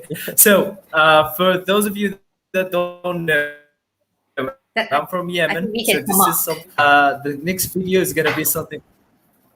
Sorry. Oh yeah. All right. So Prof. Swan, Prof. Andy, and Prof. Jason is gonna go off the screen now, and then. So as I was saying, so I'm from Yemen, and this upcoming video that is going to be displayed is prepared by the Yemeni club. So this is something I'm pretty proud of.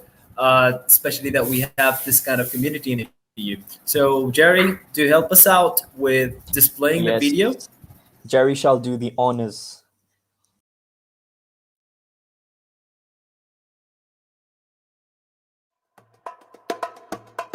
Most of the people don't know much about Yemen or Yemeni culture, or you may know a little bit, but today we are glad to share with you some of the interesting cultural and traditional Yemeni stuff. Firstly, Yemen is an Arabian country which is in the western side of Asia, but unfortunately people just know about Yemen from the news, what they have seen and read in them in recent years. But what you may not know is that Yemen is a beautiful nation with many cultural and historical treasures worth exploring. Thus, based on our abilities as the Yemeni community in Asia Pacific University, Malaysia, we would like to show you some parts of that.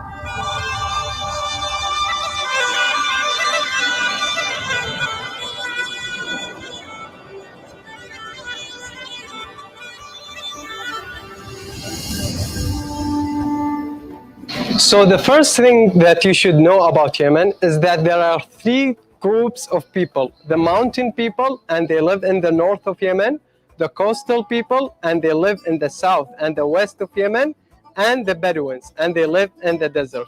These three different groups differ in the cultural characteristics, customs, and traditions. So the people's dresses of these territories also differ. As you can see here, the people of Job, they wear white thobe with a black jacket and jambiya and imama. People of Mahra, they wear colorful ma'waz with a green shawl and imama.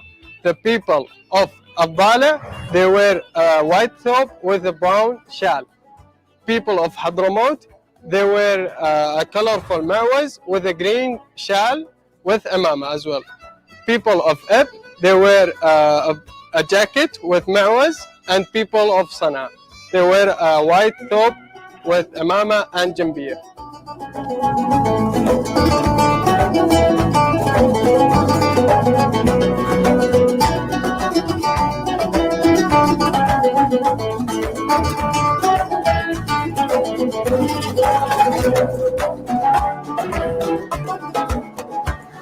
Let's talk about some of the famous and delicious meals in the Yemeni food menu, such as goat, rashush, fahsa, and bint al-sahan. In fact, if you are a guest, Yemeni people can surprise you with outstanding food. Now we will show you some of the dishes that the Yemeni students have prepared for you. But before we go, I have to mention to you that lunch is the main meal of the day in Yemen, and we use our hands to eat.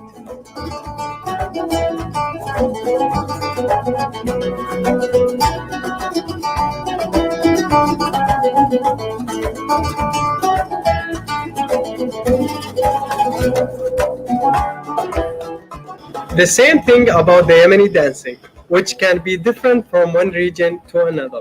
For example, the dancing style of Sana'a can be different from the dancing style of Aden. Let's see it both.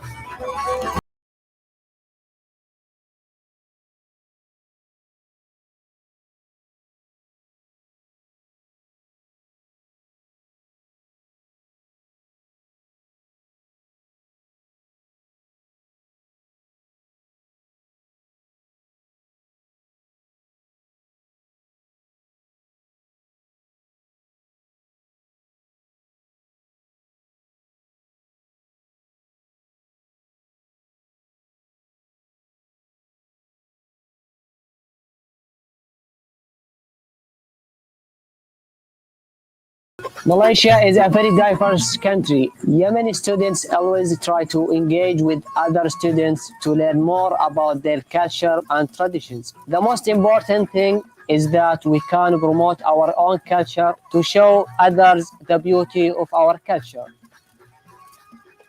Best regards from Yemen.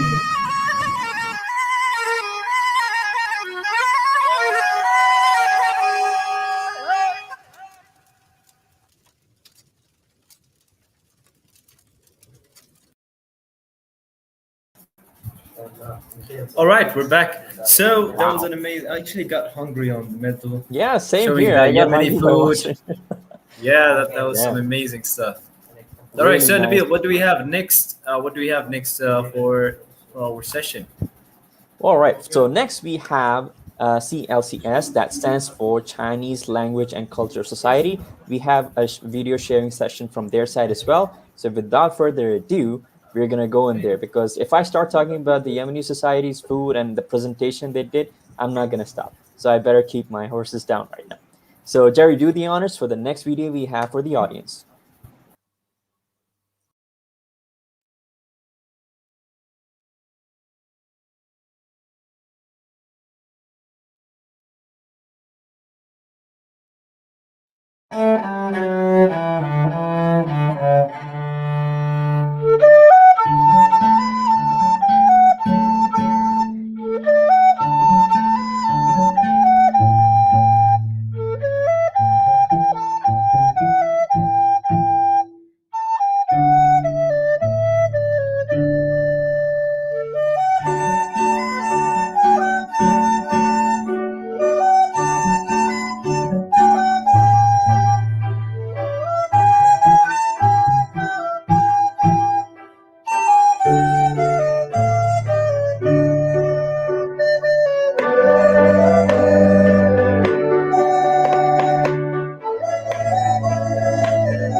Hi everyone, my name is Ng Kang Yit, and I'm here to share my digital story while I study in Asia Pacific University.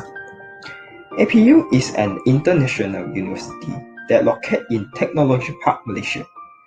It is a multicultural university that contains more than 130 country students. The reason I joined APU is not only APU is one of the top 10 private universities in Malaysia, but also I love to make new friends with some people of different race and cultures. By knowing people from others' race, I get the chance to know their mindset and cultures. This helped me to develop a multicultural confidence, and it will benefit me in my future working place. Because I will be work effectively with colleagues from different countries. Besides, APU will also hold some events to celebrate different cultural festivals from different countries. For example, I was a communist for MFC 2019. By organizing these events, I was able to promote our Malaysian Chinese cultures to those foreign students so that our cultures will be recognized and there will be opportunities to work together in futures. Moreover, during process on prepare and events, we build up our confidential levels, team working skills, and even leadership skills. So, throughout these years I spent in APU, I had many experience on different cultures. Although Malaysia having a challenging period right now, my story in APU will be continued.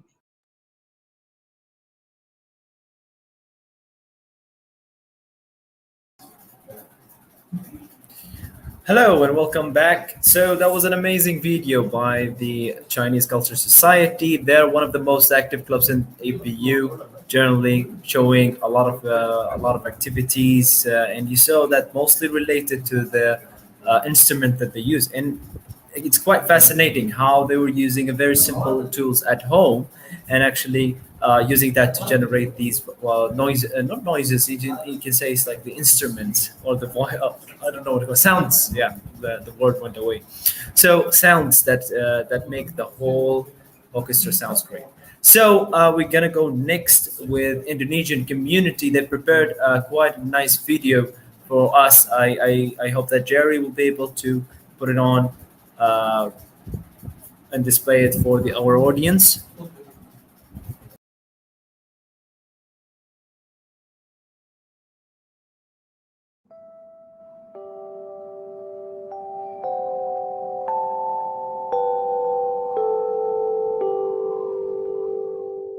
Tanah air ku tidak kulupakan, kan terkenang selama hidupku. Biarpun saya pergi jauh, tidak akan hilang dari kalbu. Tanahku yang ku cintai,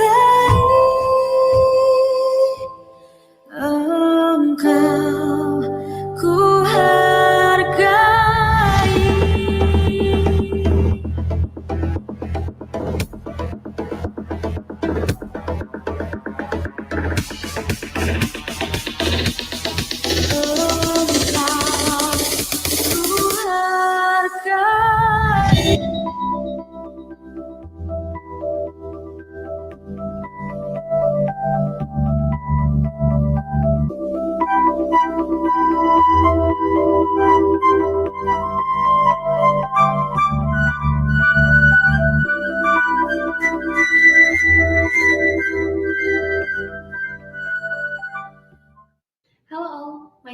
Julia Safia Rashid from Indonesia, and I'm a student of Asia Pacific University majoring in International Relations. I feel very happy today because I will share my experience with Asia Pacific University, and I'm very pleased to be a part of Asia Pacific University, which introduced me to so many cultures almost all over the world. I learned a lot and get to know some new cultures and gain new insight. Cultural show, in my opinion, it's very interesting. Like I said before, I got a lot of new things from the event. I really enjoy all things related to art, such as painting, dancing, and singing. But now I will tell you my experience where I presented a traditional dance from Indonesia at Indonesian Cultural Show, Tales or Archipelago 2019 at Asia Pacific University. I present a tari piring, which comes from a part of Indonesia and more precisely in West Sumatra region. I feel very proud because I can perform this dance in front of so many people, and especially it was such a great opportunity to show Indonesian culture in other country, which is in Malaysia. Which means that I also succeeded in overcoming my fears and being able to participate in promoting Indonesian culture. Thank you, APU, for supporting the student to be able to express themselves, and see you at the next event. Bye bye.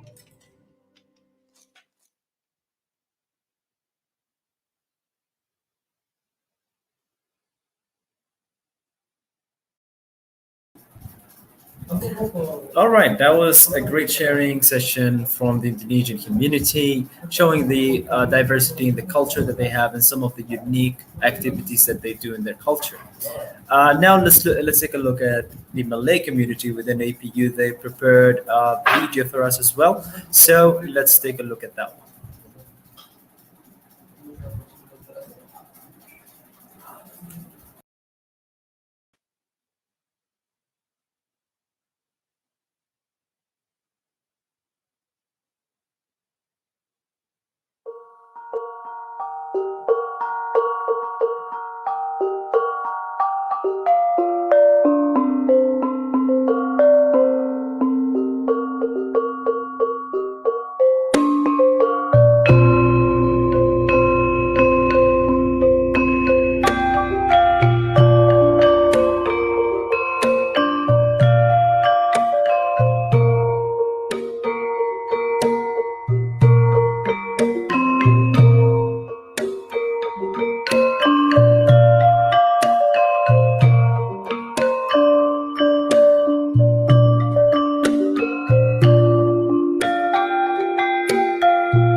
Haji Shamel. I am the secretary for AMCS, and this is my digital story. Let's go. So let's talk about Malay culture. Malays have been a part of Malaysia for a very long time. In fact, we are enlisted as Bumiputra along with the indigenous people, and we are one of the highest population among the ethnic groups such as Chinese and Indians. So the interesting part about Malay culture is that we actually have adapted cultures. As you can see here, these are Malays playing with fireworks, typically using Eid al-Fitr. And what else do you have during Eid al-Fitr? Ampaus. Yes, but this is not solely from our culture. It is adapted from the Chinese culture where they give out ampaus and play with fireworks during Chinese New Year. But without a doubt, Eid al-Fitr is one of the biggest events in Malay culture, as most Malays are also Muslims, and hence we celebrate Eid al-Fitr just like any other Muslim parts of Malay culture. Silat is a martial art. You can compare it to karate, kung fu, or even taekwondo. It has so many branches, and it is so deeply rooted into our tradition that even until today, most young people and older people practice it day to day in their daily lives. And then we have Dikir Barat, whereas Dikir Barat is a type of performance where everyone is singing in synchronization, with one of them being the leader. As you can see here, everyone is singing, everyone is clapping. It's a very joyous part of our culture. And then we have Nasyid. Nasyid is derived from our Islamic brothers in which we sing. We have this beautiful singing voice. We sing, typically reciting our holy book, the Quran, from the Islam, and it is a very widespread part of our culture. And then we have traditional dances. Now, traditional dances is a part of our culture that we gained way before Islam came into our country, and most Malays became Muslims. So this is one of the remaining cultures that Malays inherited from their ancestors way before we became Muslims. And there are many types of traditional dances such as Tarian Zapin, Kuda Kepang, and many more. So that's like some of the biggest part of Malay culture. I hope everyone got to know it, got to know Malay culture a lot more.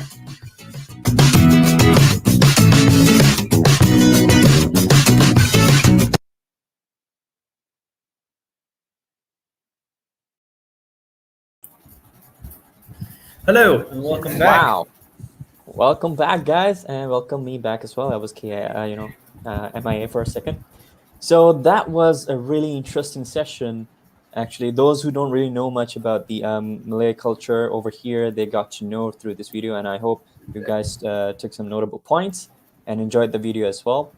So without further ado, the next is the Sri Lankan community's video. So you're gonna watch it. Jerry, do the magic.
Aibawan, Wanakkam, Assalamu alaikum, and hello everyone. I'm Umar Imran. I'm Muhammad Razim.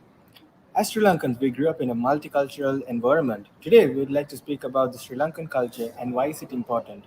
Because when you step out of your country, your culture is what you actually represent, and it's not your name or fame. We live a humble, unique artistic lifestyle, and we deeply enjoy entertaining and touching people's heart with great hospitality, which we have pursued for centuries. Sri Lanka is a land of spice situated in the Indian Ocean. Being popular among tourists, the culture here is very rich and full of stories. As the fusion has created an interesting place to visit with its beautiful beaches, history, resorts, and tea plantations, where there is so much more to discover. Our culture is mostly influenced by India, the British, the Dutch, the Portuguese, and the Arabs, resulting in a blend of cultures all over the world.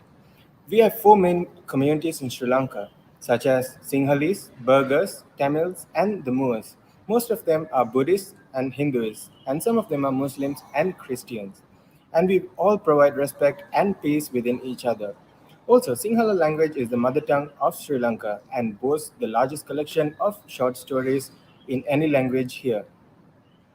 And other languages like Tamil is mostly spoken in the northern region and it's used in many dialects around the island. But in most schools, English is the main language, and children have more exposure to all three languages on a daily basis. And when talking about the Sri Lankan cuisine, our national food is kiribat and lurminis, whereas a typical Sri Lankan meal just consists of rice and curry, and not just limiting to meat or fish dishes. There are also vegetable and even fruit curries. Lastly, when I talk about my personal experience in APU, I'd like to say APU is a multi-diverse place, and as an APU Sri Lankan, our APU community, Sri Lankan community, has played an important role during the pandemic situation, and I would really like to give my regards to them. And now I think I would like to pass it on to my friend Mohammad Razin to carry on with the rest of the speech. Thank you. Thank you, Umar. And furthermore, about Sri Lanka, we have been renowned for spices for a long time in the history. The best known spice is cinnamon, which is native to us. Spices and ivory traders from all over the world brought their native cuisines to the island, resulting in rich diversity of cooking style and techniques. When it comes to sports, our national sport is volleyball, but the most popular sport played is cricket, as there are many cricket fields scattered around the island for children and adults to play. When it comes to the tourism industry in Sri Lanka, it has an emerging trend as many tourists has a point seeking more traditional experience over conventional ideals as these tourists seek out for cheaper accommodation where they can be exposed to authentic villages and richer and more rustic experience, which give them a chance to be preserved and not overtaken as tourism takes a hold in more remote areas in the country, with local people taking their place as a part of attraction for the tourists and are protected and provided with support. We also celebrate many different cultural festivals in the country, and one of the main festival is the Sinhala and Tamil New Year, which is celebrated in the month of April. Also, the other festival like Pongal, Eid, Diwali, and Christmas is celebrated widely among the people. Another fact, another fun fact: Sri Lanka is a home to variety of dance, including classical, folk, and dance dramas such as Canadian dancing.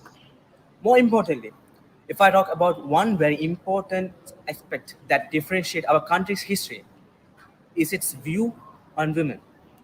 Men and women has been viewed as equal for thousands of years, from ruling the countries to how they dress, as both genders had the chance to rule the land, which is true even nowadays. As the world's first female prime minister, Sirimavu Bandaranaike is from Sri Lanka. When it comes to my experience in the multicultural university, I have only been here for a few months and I never felt left out, especially since the Sri Lankan community here is a very strong. When it comes to my personal experience in APU, I made a lot of friends from different parts of the globe who comes with various cultural backgrounds, which has helped us to get exposed and share the experience of different cultures where it creates a strong bond and relationship with each other. So what more should we expect? Thank you.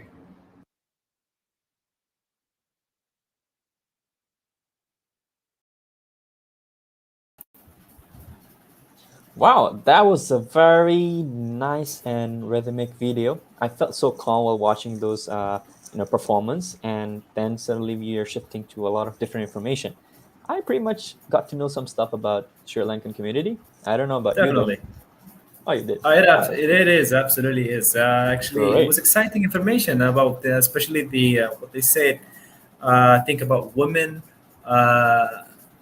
What was it? Yeah, it's like it's like not leaving them behind. All of them are going together, all in. So Exactly. that's pretty cool. Exactly. I'm like, great. All having the same opportunities, which was Yes. for thousands of years. That's something amazed me. First time hearing about that. Anyways, Yeah. so what do we have next, Nabil?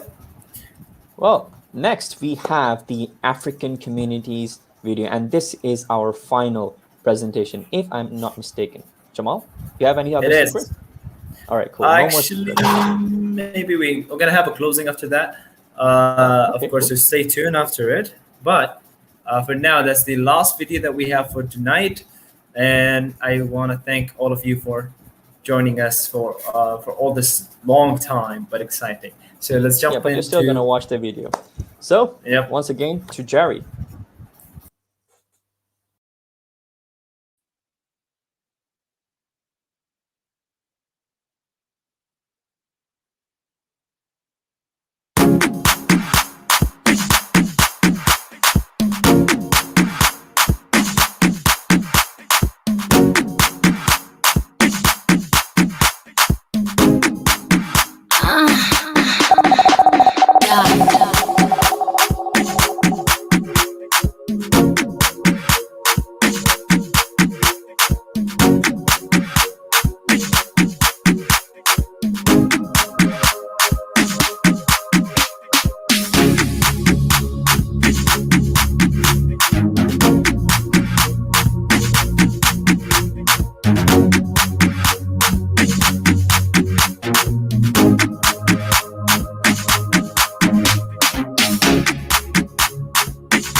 Hello everyone, my name is Angel Luis. I'm from Mozambique and this is my digital story. It all started a few years ago when my parents decided that it was time for me to explore the world. From Swaziland, Rwanda, Uganda, South Africa, Turkey, and today Malaysia, I can proudly call myself a global citizen. I found Malaysia to have everything I was looking for, and that was rich gastronomy, diversity in terms of cultures, affordable quality education, and so many amazing things. As I joined foundation program back in 2018, I met amazing lecturers who encouraged me to get out of my comfort zone and try new things. I accepted the challenge and I decided to take part in different projects that included multicultural events, charity events, and I was also given the opportunity to MC different events within the university. I can proudly say that wherever I am today, it all started in those first steps that I gave during my foundation program. Time went on and I decided to join the girls' futsal team as the captain, and that fueled my passion for futsal and also allowed me to play with other universities, giving me the opportunity to meet amazing and talented futsal players. The most amazing experience so far has been being part of the student ambassadors team, where I started as a student helper, later on student ambassador, and today senior student ambassador. And what I love about that experience is the fact that I turn to work with people from different backgrounds and I can learn different things from them. Now imagine being able to sit in a room with people from different parts of the world without having to board a plane. Interesting, right? Oh, yes. Imagine learning about cultures that differ from your own culture, or even taste different types of food you have never tasted before, or, or maybe visit the most beautiful islands that can be found in Malaysia. I can say that it has been rewarding. With all that said and done, I can just say that I've enjoyed every bit about Malaysia, and I always look forward to explore more and get to know more about this beautiful land. Thank you.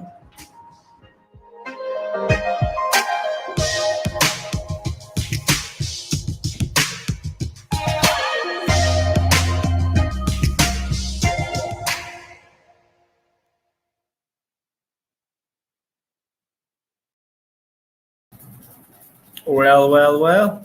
Well, welcome back, everyone. And that was a really interesting and enlightening story. I really enjoyed it, and I enjoyed the video before that presented by them. All good. Refreshes my memory, actually. Yeah, African community is also known for being active in the university. Yeah, actually, one of the most active communities. Even during the pandemic, they were actively organizing events, and I was like, damn, kudos to their the spirit is still there, huh? and spirit. Yeah. But that's the thing. They are very united in every single thing. Wherever you go, they're always there for each other. Even if they don't know each other, they're like, okay, you're from the same community. We are there for you. And I've seen that, and actually that inspired me a lot in terms of building relations and networking as well. I know that Nabil, if he starts talking about that, he will not stop. So okay, we have to invite. We have to invite Prof. Andy, Prof. Swan, and Prof. Jason to actually join us in the closing of the ceremony. It's been a long day, beautiful one, definitely beautiful one, amazing, right? So let's add them on.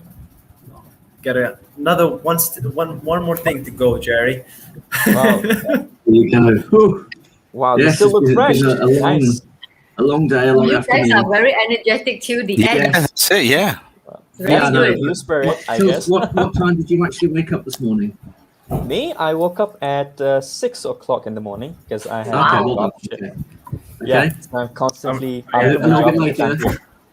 We've got no comment, right? Okay, I think no comment means maybe a little bit later. There you go. That's why it's I woke up at 6 as well this morning, so I'm actually, I'd also I'm say really hungry it might right now. also be something to do with youth. Youth might have a slight head start over us in that respect. Yes, yes. Only slight amount of head start enough. But yeah, thank you to both of you for guiding us through this afternoon and evening's sessions. The honor is all ours. You kept things No, moving. thank you. And kept it light and airy as well. I've been to many of these events, and they can get rather boring. So yes, you've got to make sure there's more interaction between the people in the room. So congratulations on hosting the event really well. Thank you very much. In the background, I'm very sorry I pressed the wrong button and I managed to flash up the message that says congratulations to the winners. I didn't actually want to flash it up at that point. That's what I wanted to flash up there. Thanks for watching, everybody. Well done to our winners. Also, it's not there yet because the videos have only just started being processed on YouTube, but the winning videos are in the APU Digital Stories 2021, the winners playlist. If you search for APU Digital Stories 2021, maybe later on today or tomorrow, they will be there. So those of you who watch the videos and want to watch them again, please feel free to do so, because we want to get lots of likes for those students. Just in case there is a friends-wide competition later in the year from all the partners. So the more likes that our students get, the better. And we are up against, which country has the most hits? Philippines. Philippines. Correct. Yes. Yeah. Out of this world. So if anybody's got friends anywhere, tell them to watch our videos and give a thumbs up, because we need to get our students to do well. All right. You gotta I win. received the message.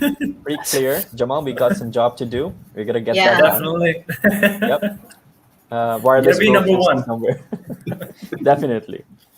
We did well last year. I think we came 5th out of the top 5. Out of the 12 or 13 or 14. I think it's 12 or 13 finalists. So yeah, we did well, but let's get us up there.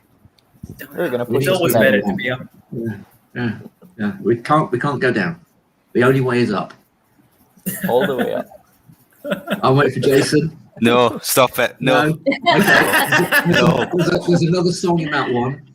It was Yaz and the Plastic Population. That's there it. you go. So again, that's a youth thing. You're thinking, what on earth is he talking about? Google it. That's all I'll say.